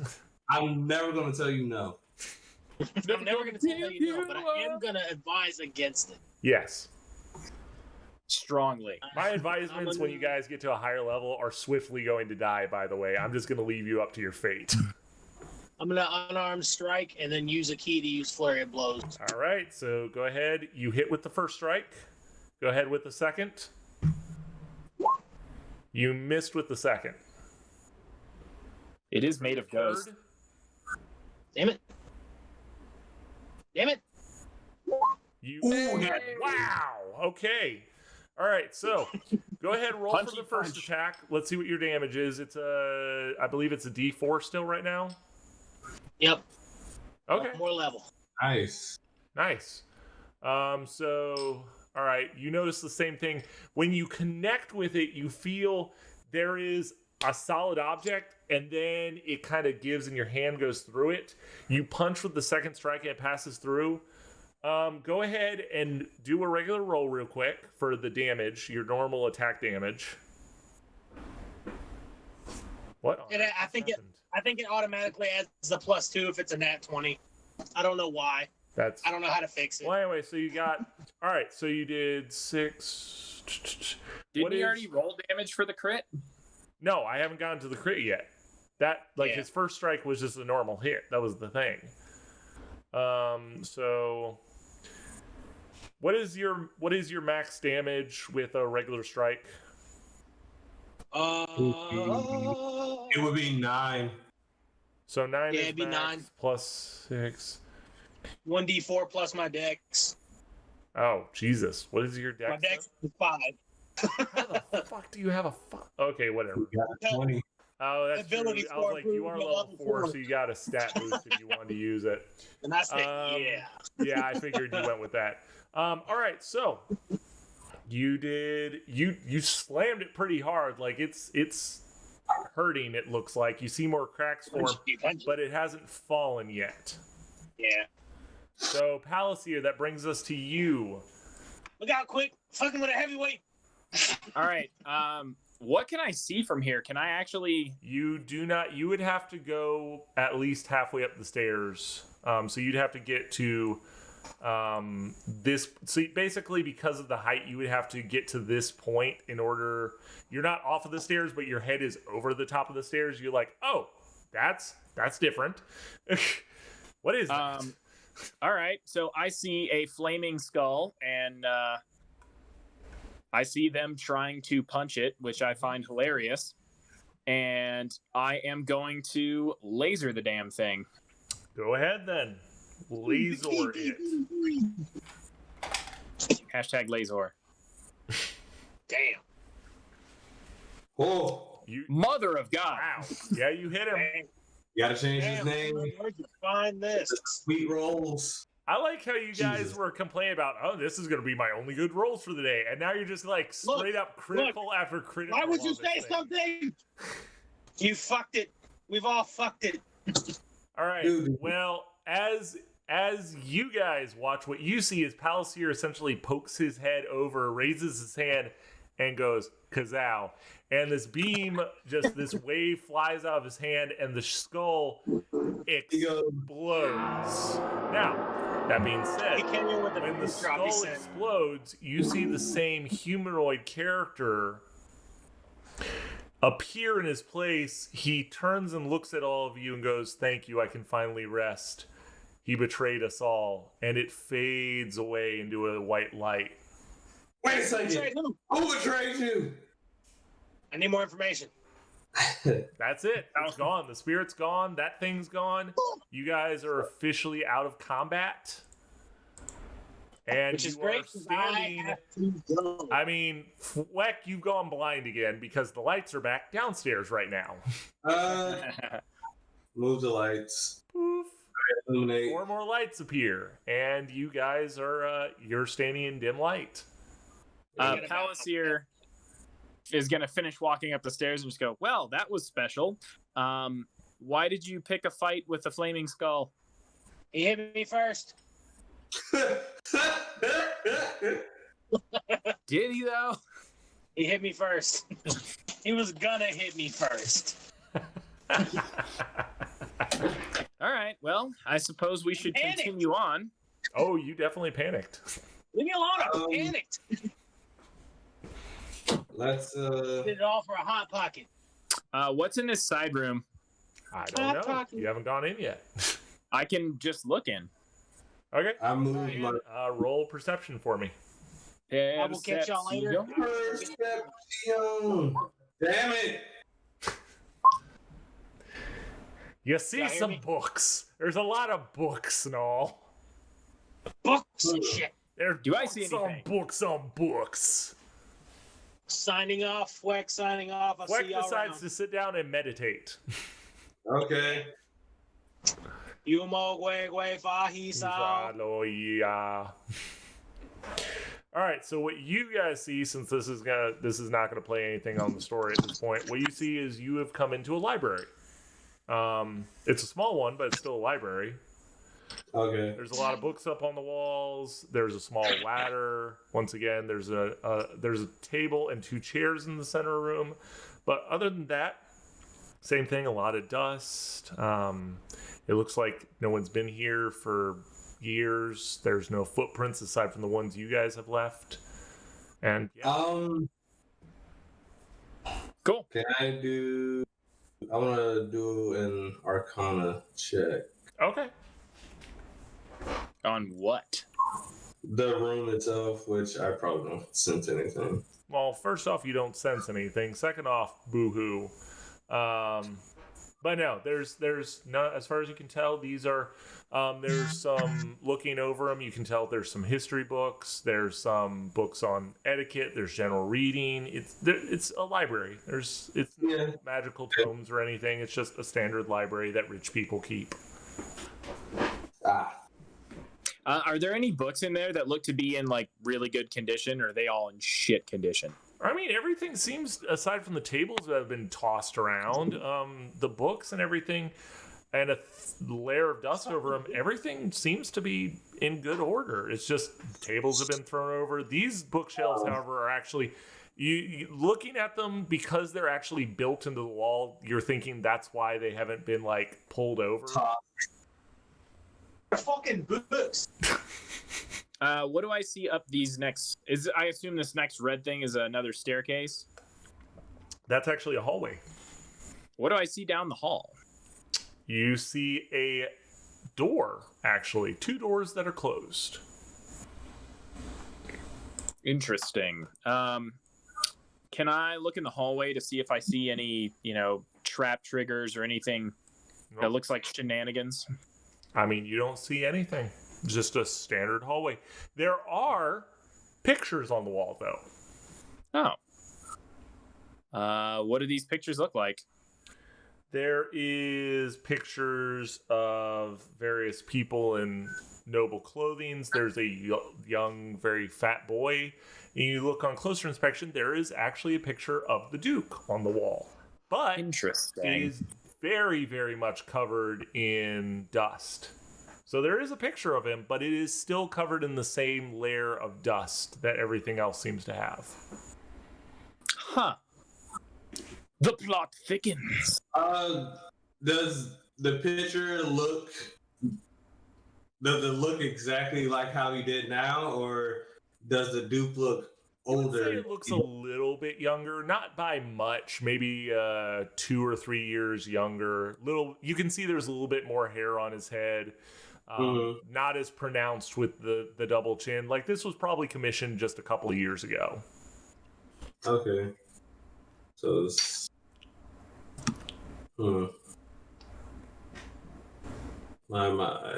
How the turntable. All right. How the turns have tabled. Would someone care to get the door? I'll move my puppet to try to open the door. The door opens. There's a bit of a creak, but the door opens, and you see, poof, there are 2 other doors. One over here on your right, and then one on the left. What do I see in this room? Does it just look pretty nondescript, or this looks more like a seating area. Like, there's some broken china on the floor. There's some couches that look like they've been torn up this time. The difference is, as you've gotten farther in, while the dust seems to be the same level of just thick coat of dust and everything, as you've gotten further into the house, instead of things being flipped over, the chairs have actually been kind of broken. The sofa's cushions have been ripped apart. It looks like things are getting more violent as you get farther into this manor. Oh, good. That's a good sign. Palisier is going to use Mage Hand to open this door. The door does not move. I'm going to attempt the same. I'm going to relay that information to Null, since Fleck is MIA. Currently in a protective dome. Alright, so I guess I'll move my puppet. I can Mage Hand that door open. We don't have to Rip the puppet? Yeah. I mean, Okay. That's kind of what it's for, but I'll open the door with Mage Hand. Okay. You open the door, and inside, you actually find for the first time, what looks like a bedroom. There's one very large bed. There's a desk there's a couple papers. You see a book in the center of it. This room, while it is dusty, this is the first room you've seen where it doesn't look like anything's been torn apart. Like, everything is sit in a very proper spot. Like, by the little book you see on the desk, it's a leather-bound book. It has a little ink container. And a quill. You see inside there's a couple of pictures. They don't look, unlike the other pictures, like when you looked at them, you could tell the other pictures, they were probably relatives of the Duke. They have very similar features. This is a blonde human, you would say based on human standards, he's very handsome. He's standing beside a very pretty blonde woman. It's a much smaller painting, like it's not a big commissioned painting. And that's hanging at the back of the room, and there's a nice rug on the floor. And while it's different from the finery, like it's still nice. It's not like the very fine, like velvet cushions and all of that. This is very, very, it's not poor looking, but it's definitely not up to the same level of finery. And the difference too is everything's very orderly here, just still covered in dust. I was gonna ask that. You said there's a book with an inkwell next to it? Yes, there is a book sitting in the middle of a desk. There's a couple of papers that they don't look like they've been thrown around. It's more of just it looks like someone had written on them in the past and just kind of left them like he was still working on them or she was. There's a couple, there's a wardrobe, there's a small closet in the back. You can see there's some clothes because the door's been left open. Otherwise, it looks like if it wasn't for all the dust, you would think it was lived in. Just, it looks like a domicile. We need to check in that book. If it's got a, quill and ink there, it could have some information in it. It's clearly been written in at some point. Yeah. All right. So you gotta go over and pick it up. Nope, I'm going to mage hand the cover open. All right. You open it, and looking inside, you find this is most likely a journal. That's what I figured. You look inside, and it is the person never says his name or her name. You see that it's a general description of the various guards, people that, as you read through, you notice that the person is talking about the various guards and their schedules and listing names of other people. And based on the information you read inside, you would say this was the leader of the guards that used to be in this manor. There's like routing schedules. It's kind of like a day planner, and then it's got some information. And as you read through, you realize, well, the person doesn't say their name. You realize it's probably a male because he's talking about his wife, and he talks about they're looking forward to once they're done with doing their duties here at the manor, they want to move out to the outskirts of town, possibly into Chress itself, and start a family together officially. Okay. That clearly went well. It gets, and you glance through and you get to the final page where there's an actual written thing, and it's no different, same thing, saying about the difference here you see is the Duke says he has a special mission for me.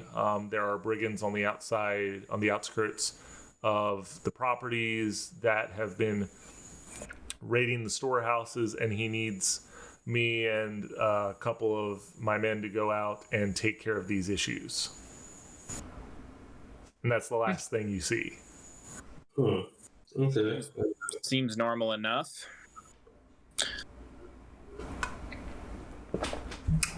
Outside of that, there's nothing else in this room as far as you can tell. There's some clothes.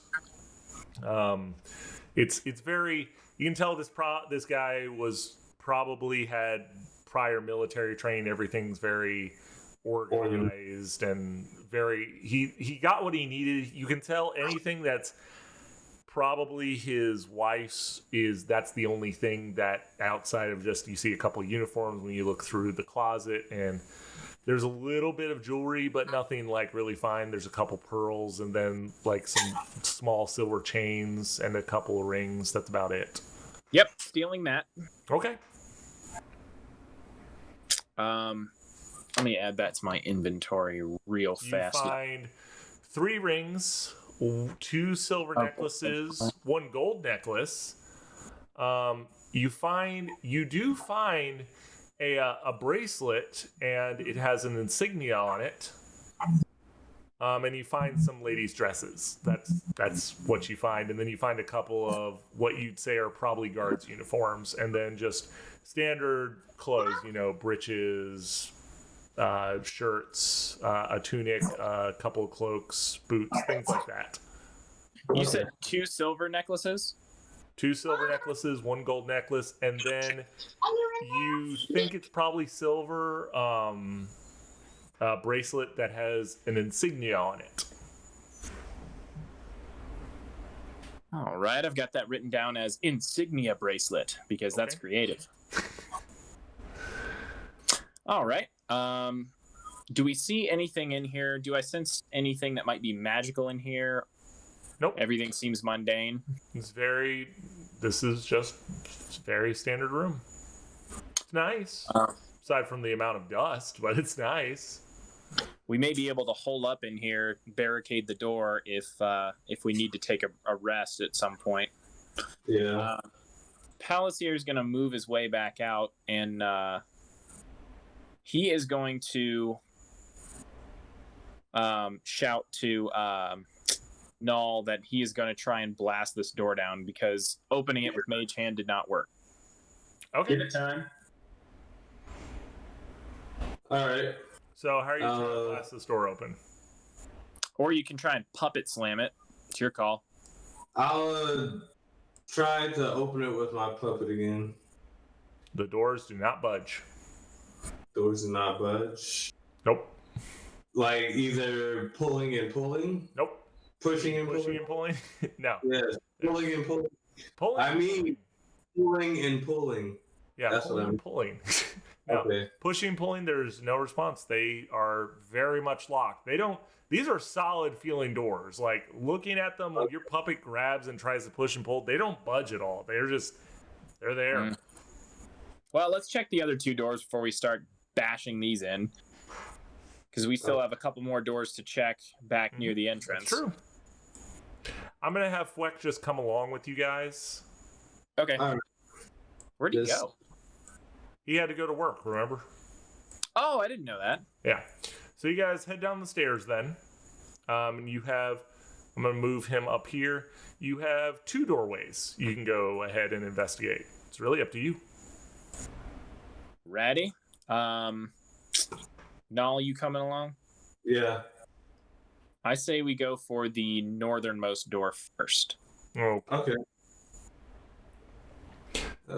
Puppet ahead, me behind. you All right. open the door. I open the door. And I'm you looking find for Deck saves. this is a dining hall. Ooh. There is a body in the corner.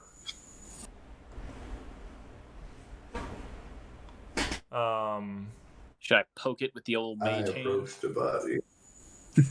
As you approach the body, a spirit floats up from it. Same like glowing bluish green you saw before the skull appeared. It just another humanoid standing there, and it's whispering again. It's not moving. It's standing over the body and it's whispering. Palisade is going to ready an Eldritch Blast for if it turns into that skull thing. Okay.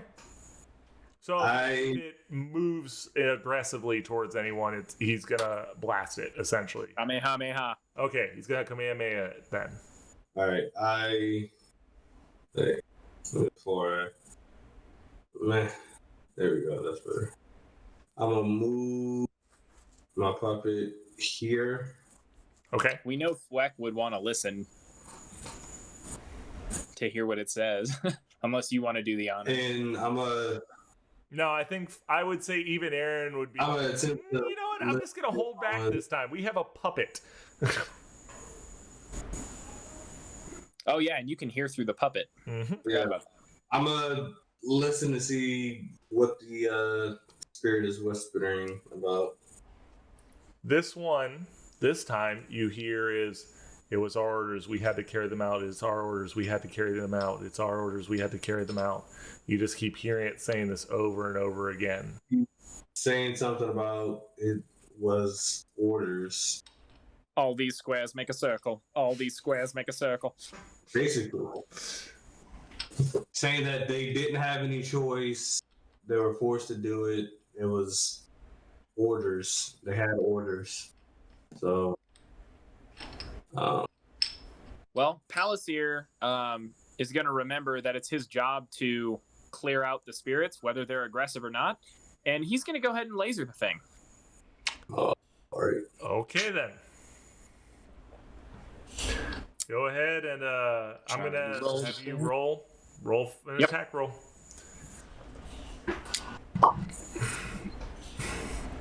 You miss. Oof.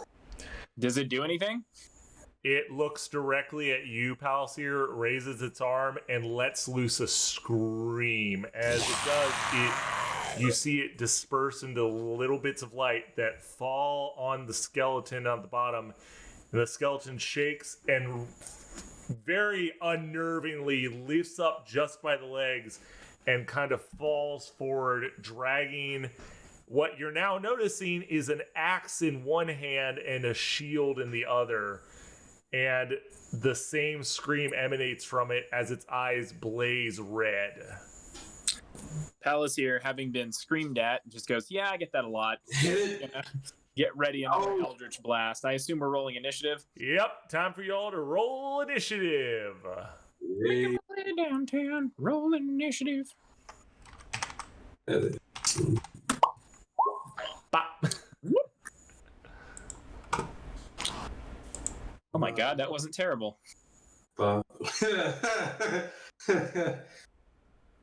Nice. No, I don't need you to pull up my D20 stuff. I don't go back into it. Damn you. Oh, that's why, because the turn order's over it. Jesus. I was like, why aren't you going? Oh, nice. It looks like it snowed outside because there's so much hail. Null, can you roll a D20 for me real quick? A D20? Yeah. Yeah. I think you're probably going to beat it then. Okay, cool. So, order of operations, just to speed this up a little bit, we're going to go to Null because they tied. That's why I was like, let me find out who goes first. Null, you are up, buddy. All right. Good luck. Believe it or not, I will. Boom! Headshot. Oh, wow. He's using, well, you hit him. You definitely Good hit laser. it. Then I'm going to. I'll take it. Okay. You hit, and it definitely hit it. And unlike the spirits you saw before, this solidly makes contact, and it rolls back, but then it comes back up again like it did previously, and the jaw kind of hangs just side to side. We move to the skeleton. Just a little unnerving. Just a little bit. The skeleton is going to take 2 attacks against your puppet. All right.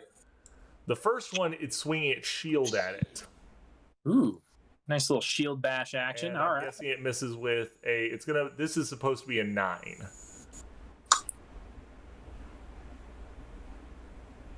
And what is it swinging, or who is it trying to hit? Your puppet. A 9. I would hope a 9 misses. Yeah, 9 misses. All right, it's gonna swing again. Does a 14 hit your puppet? No, it does not. All right, it swings with the sword, and you hear the sound of metal thunking into wood as it strikes one of the tables, missing your puppet. Oh, Palasier, that brings us to you, buddy. This guy seems super duper friendly. I am going to hopefully laser his dick off. oh. Okay. Yeah. Come on. No, that is a miss. I'm debating re-rolling it. Up to you, bud. Yeah, screw it. Okay. We have 3 of them. Might as well re-roll that. I'm about to say you did take a long rest, so you do have all of that back. All right, I'm re-rolling to miss again. That's what I thought. Okay. Well, So I rolled a 4 and then a 2. nice. Just getting all the bad rolls out of the very way good. at the I beginning. figure after the last round of combat, this you gotta have some luck, right? The nat 20s and the good rolls and whatnot. All right, which brings us, Null. It is your go. Okay. We're going to go. I didn't roll Where for are Fleck we because I at? figure he's just like, what is going on, guys? And the reason I'm saying that is because the only thing he can see right now is 2 glowing pinpricks where the eyes are. Don't worry about this, Whack. We are dealing damage to something. Don't stress Do it your- a punch. Do it Okay. a punch. You puppet slam it.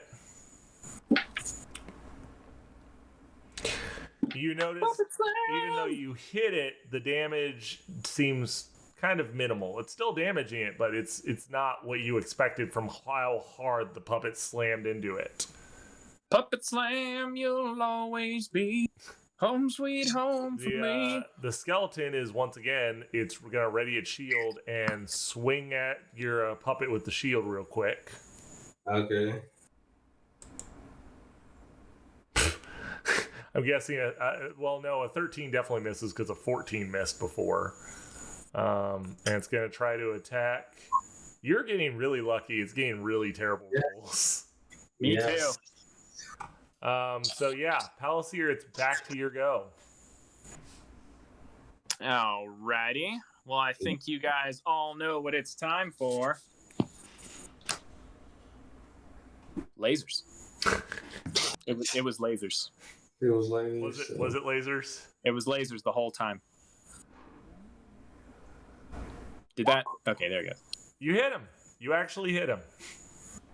Good job. Woo. Wow, good strike.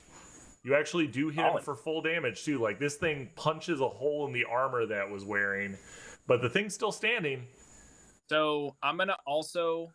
Oh, sorry. Were you talking? No, go ahead. I was saying I'm going to push him back 10 feet, and since he's hitting the wall, he should take bludgeoning damage from the wall as well. Let's see here. Because he can't go back 10 feet. Yeah, but it's not going to be much because it's just an additional 5 feet. It's not going to be like you threw him 20 feet. Nope. He takes a whole 1 damage. Hey, take it. That's 1 less health that he had before. True enough. You're goddamn right. Is there anything else you're doing, Palisier? Just partying. Okay. While Palisier's having a dance party, Null, what are you doing? I noticed that the puppet hit didn't hurt as much as I thought it would, so I'm going to pull my puppet back. No, he's distracting him. And I'm going to blast him in the face. You hit him. Yeah.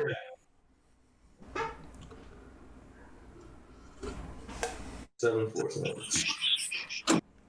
Right in his freaking kneecaps.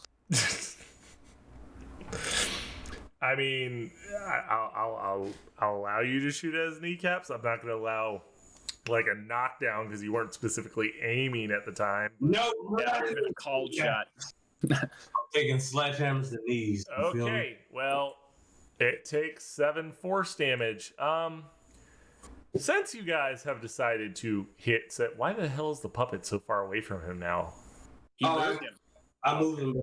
I wasn't sure. I was like, wait, hold on. So yeah, at this point, the skeleton is going to look in the direction of both Null and Palisier, and the eyes are going to glow bright red, and it's going to screech again, and I need both of you to make a wisdom save. Ooh.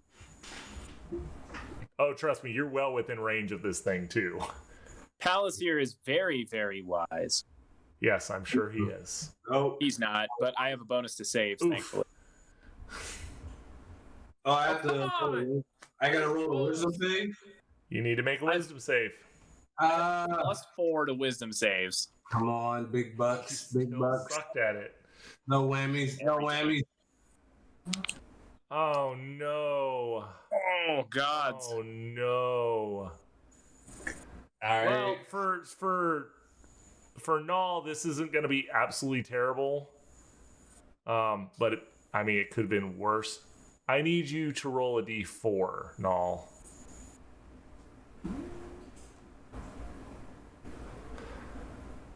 Well, it definitely. You guys feel a just burning in the back of your mind, and both of you are horrified of this skeleton. You have gained the frightened condition for 1 minute, meaning you cannot willingly move towards the creature, and you have disadvantage on attack rolls against it.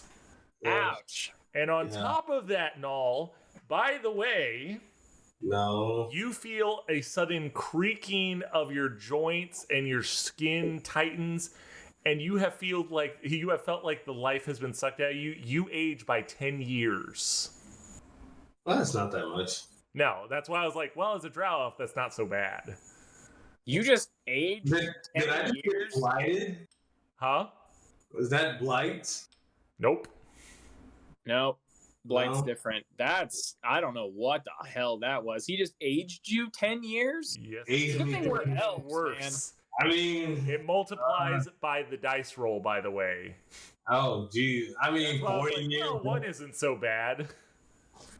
10 years. Oh no, I'm 228. All right, and it at that point is going to advance towards the puppet. One. Okay. Actually, you're going to get an attack of opportunity. It's going to actually go after you, Null. You do get an attack of opportunity with your puppet. No, you're too Would he? close. I was going to say, I think he's too close. I think he's still in the No. puppet's Oh, range. wait, no. Sorry, Like, you're right. He's within the range. I was like, no, wait. He's still within the range. All right, and it's going to take an attack at you. So that screech that aged you 10 years was a bonus action? Sweet mother of what the hell? Yeah, it's not fun. Does a 16 hit you? Yes, it matches. All right, then you take. It's gonna be this. You take 7 damage then. Aight. Okay, cool. Yeah, no, that's. Thank God it wasn't a ghost. That would have sucked. You're good. Like the fact you're fighting one of these things, you don't want the ghost to hit you. That's a bad day. So yeah, you take 7 damage, and that brings us Palsier. You're up, bud. Have the angry dude make a wisdom saving throw. Ooh, that might actually. I don't want to roll it in your disadvantage. favor. Oh shit! No, it is not. Why do I take turns? It is. Even with his negative, that's still an 18, bud. Well, it wouldn't matter. It's a critical success. Yeah, exactly. I just like to say, Palsier is going to back up a little bit and call it a turn. okay then, bud. All right, no, you are back up. I'm going to move my puppets behind it, and I'm gonna slash it with my scimitar. Okay. Yeah. Roll for attack then. You hit him. All right, sweet. Even with the disadvantage, that's what I'm talking about. All right. That was a good roll. And Nice. ooh, Wait, yes. is that with the +1 too from? Yeah, it is. Okay, Yeah. cool. I just want to make sure that was in there. It was a good strike, and it was since it's a magical weapon, he takes the full damage. You see, this time you actually take a chunk out of the skeleton's body. That hurt. Like, it hurt a lot. You see the thing hisses a little bit. That being said, though, it's going to take an attack. It's going to try to slam your puppet with the shield, and then it's going to take a swing at you. Oh boy. I'm guessing 21 hits.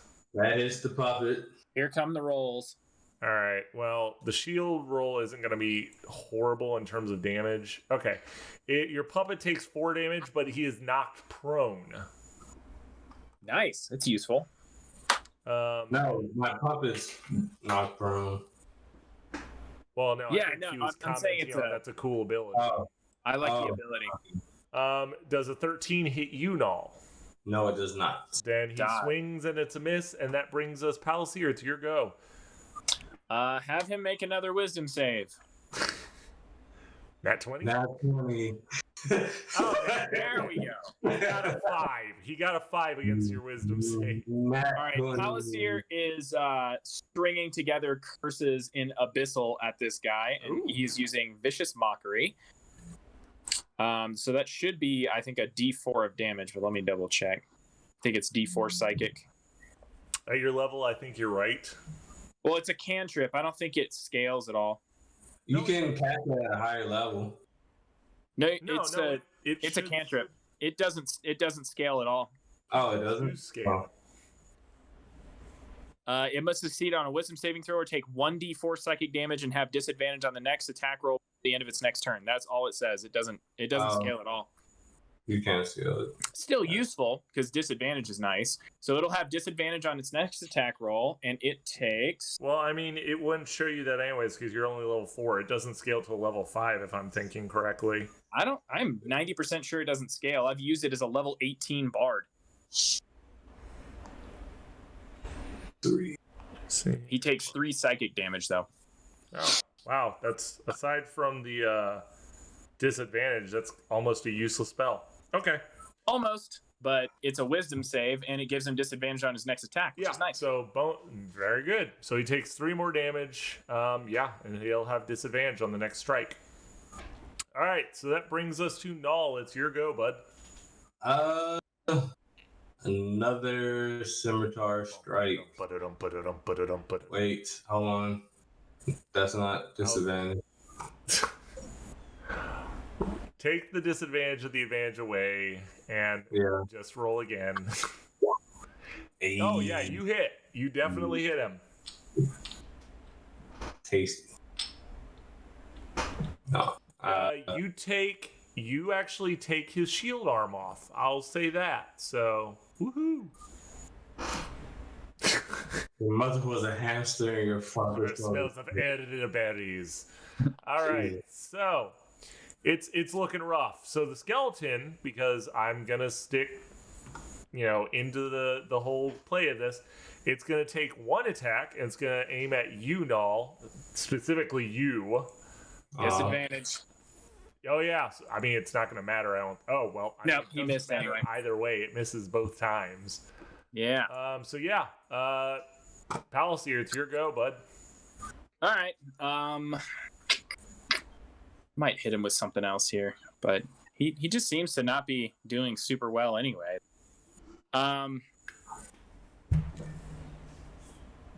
Yeah, I'm gonna try and Eldritch Blast them, even though I'm at disadvantage here. Go for it. And it's not gonna work because I can't even hit him when I'm not at disadvantage. Wow. Are you feeling lucky in any kind of way? No, I never feel lucky. Oh No. wait, no, actually, You sure? Not feeling any kind of... actually, am I? No, I'm still feared, right? You actually would have missed with that. Now I'm thinking about it, because the frightened condition lasts for 1 minute. Yep, that's what I Oh. thought. So never mind. Sorry, you actually did miss him. So he does. Sorry. I'm going to say he didn't attack you. He just attacked. I'm not going to recant the entire thing, but you didn't damage him and he doesn't have his shield gone. So sorry about that. That was my bad. Okay.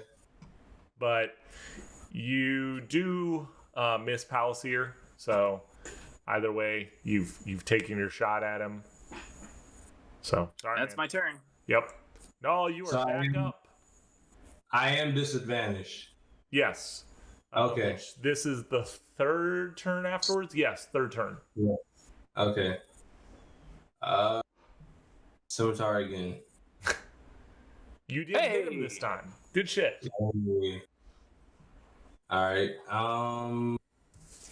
Swing. That's what I'm talking about, baby. All right. Well, with that strike, he is on. This time, his arm falls off. His arm This fell off time, this time. And he is looking. He's looking for it. As far as the skeleton's concerned, he's looking wobbly. Okay. So that's old Skelly boy, and he's gonna take a thwacking at you, Null. He needs some milk. And He needs some milk. He's having. Apparently, that last shot rattled him. It rattled his bones. God. Damn. I'm not even apologizing. Freaking dads. So, Palliser, you are up. Have him make a wisdom save. Alrighty, yeah, because he's so good at wisdom saves. I mean, he really is. What is He it? really is, Jason. 17, actually. This is a very intelligent skeleton, apparently. He's been through some shit. We'll go with that. Palliser is not gonna do damage this fight, so we'll just Keep it at that. No, you are up, bud. Let's not fix a broken Maybe I record. should have played as Fleck just to make this a little faster. Oh my This is Right. taking forever, and Flex just jerking it. god. Fleck is just angrily masturbating in the corner, guys. That The is only what- one of us that doesn't have to attack with disadvantage, and he is not attacking. Can I feel a little inspired, please? I mean, if you want to remember, you're not rolling with disadvantage if you use one of your luck points. I would love to use that, please, God. By the way, gifted. You're very lucky that I gave the gifted trait works the way it does, because with the luck, you have to declare you're using a luck just to give yourself advantage, essentially. Yeah. Well, I mean, that's what I do. So you're good. Yeah, you hit him this time, so roll for damage.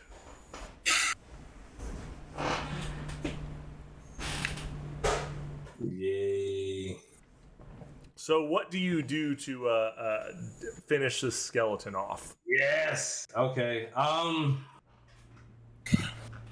What I do is I take my scimitar, slash it upwards, lifting the skeleton up with my 9 strength, You're not. and I have my puppet grab it and suplex it back. Yeah. As this So, ragtag duo of WWE, the wee Yes. goodness comes through. The Yes. skeleton blows apart, and all of a sudden the entire room is aglow in that same greenish blue light. Only this time, instead of one figure, you see figures at all of the tables.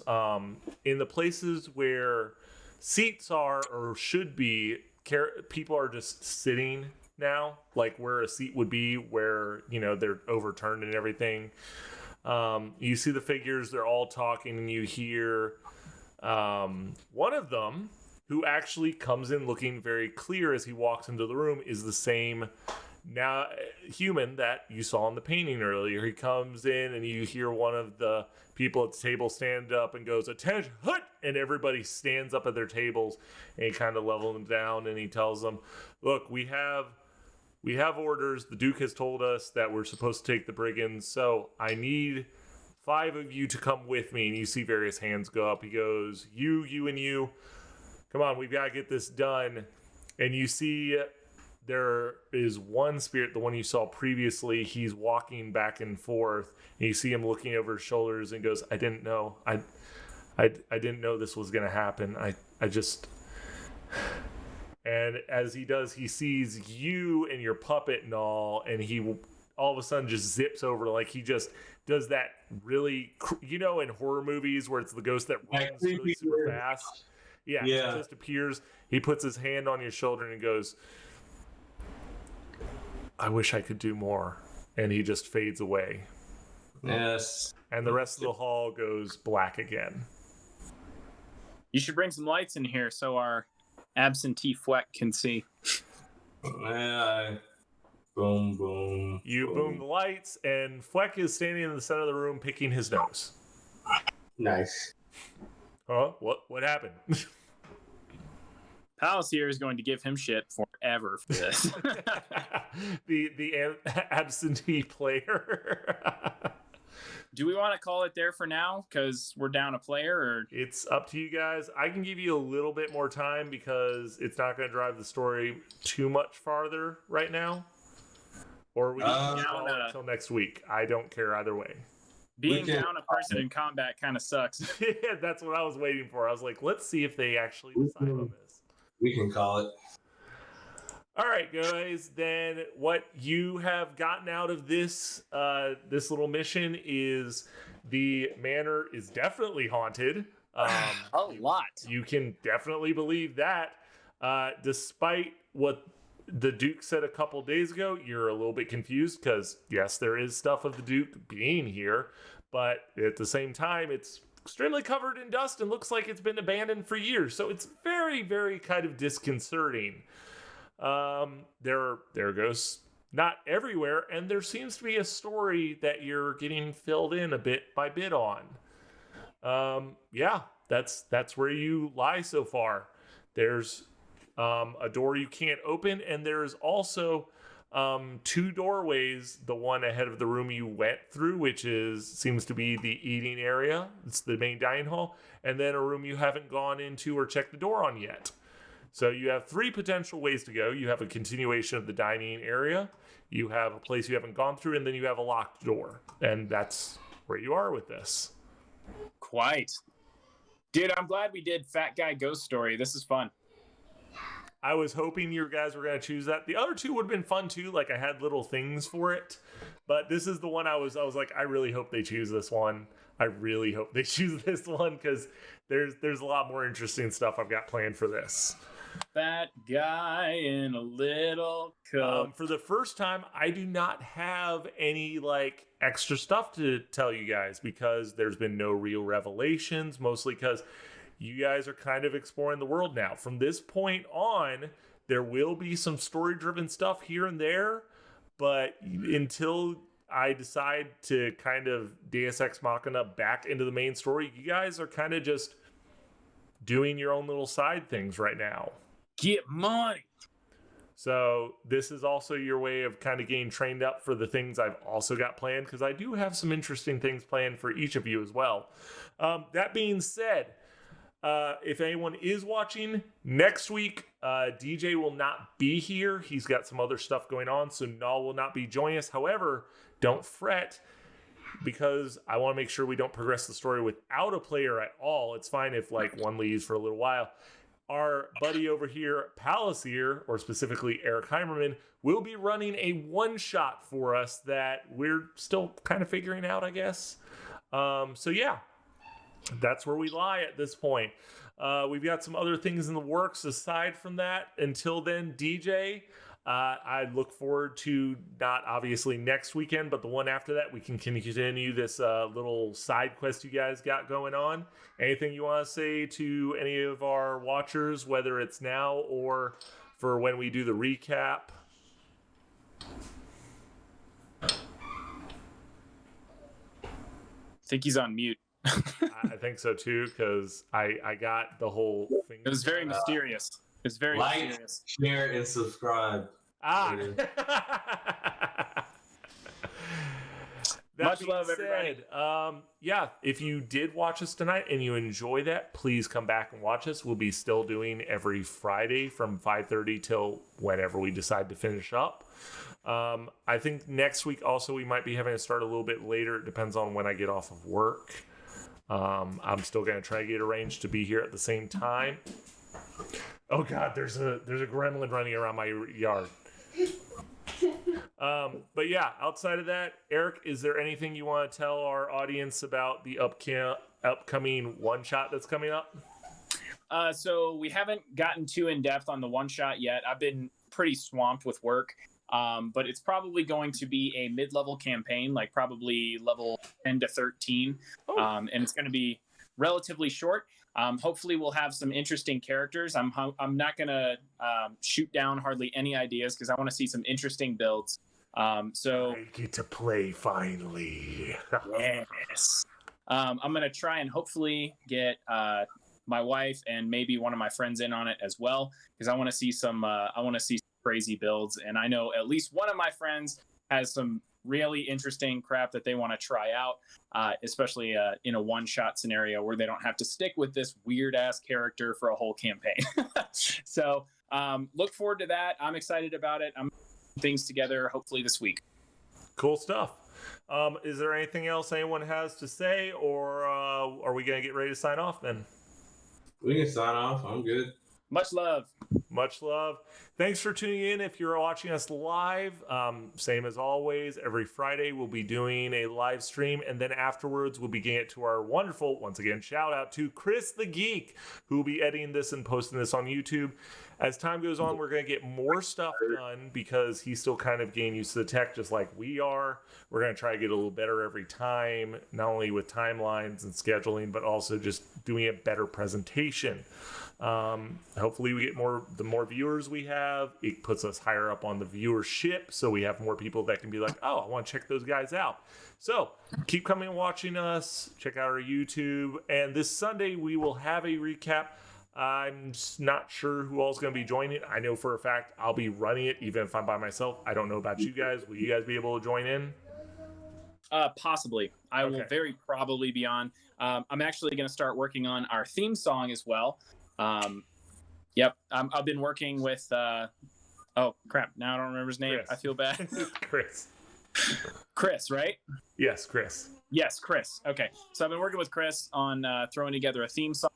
I've already got all of it in my head. It's just actually putting it into a format to where you guys can hear it. That is the is the difficult part. So I'll be working on that, and I'll be working on the one shot, and we should have that pulled together.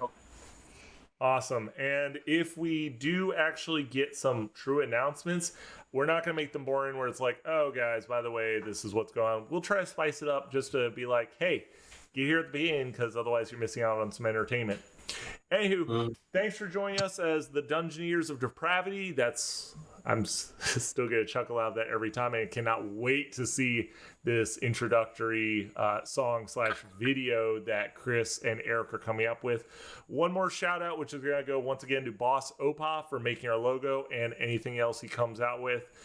As previously mentioned, we're the Dungeoneers of Depravity. Have a good night, everyone. Thanks for coming out and see us. See ya.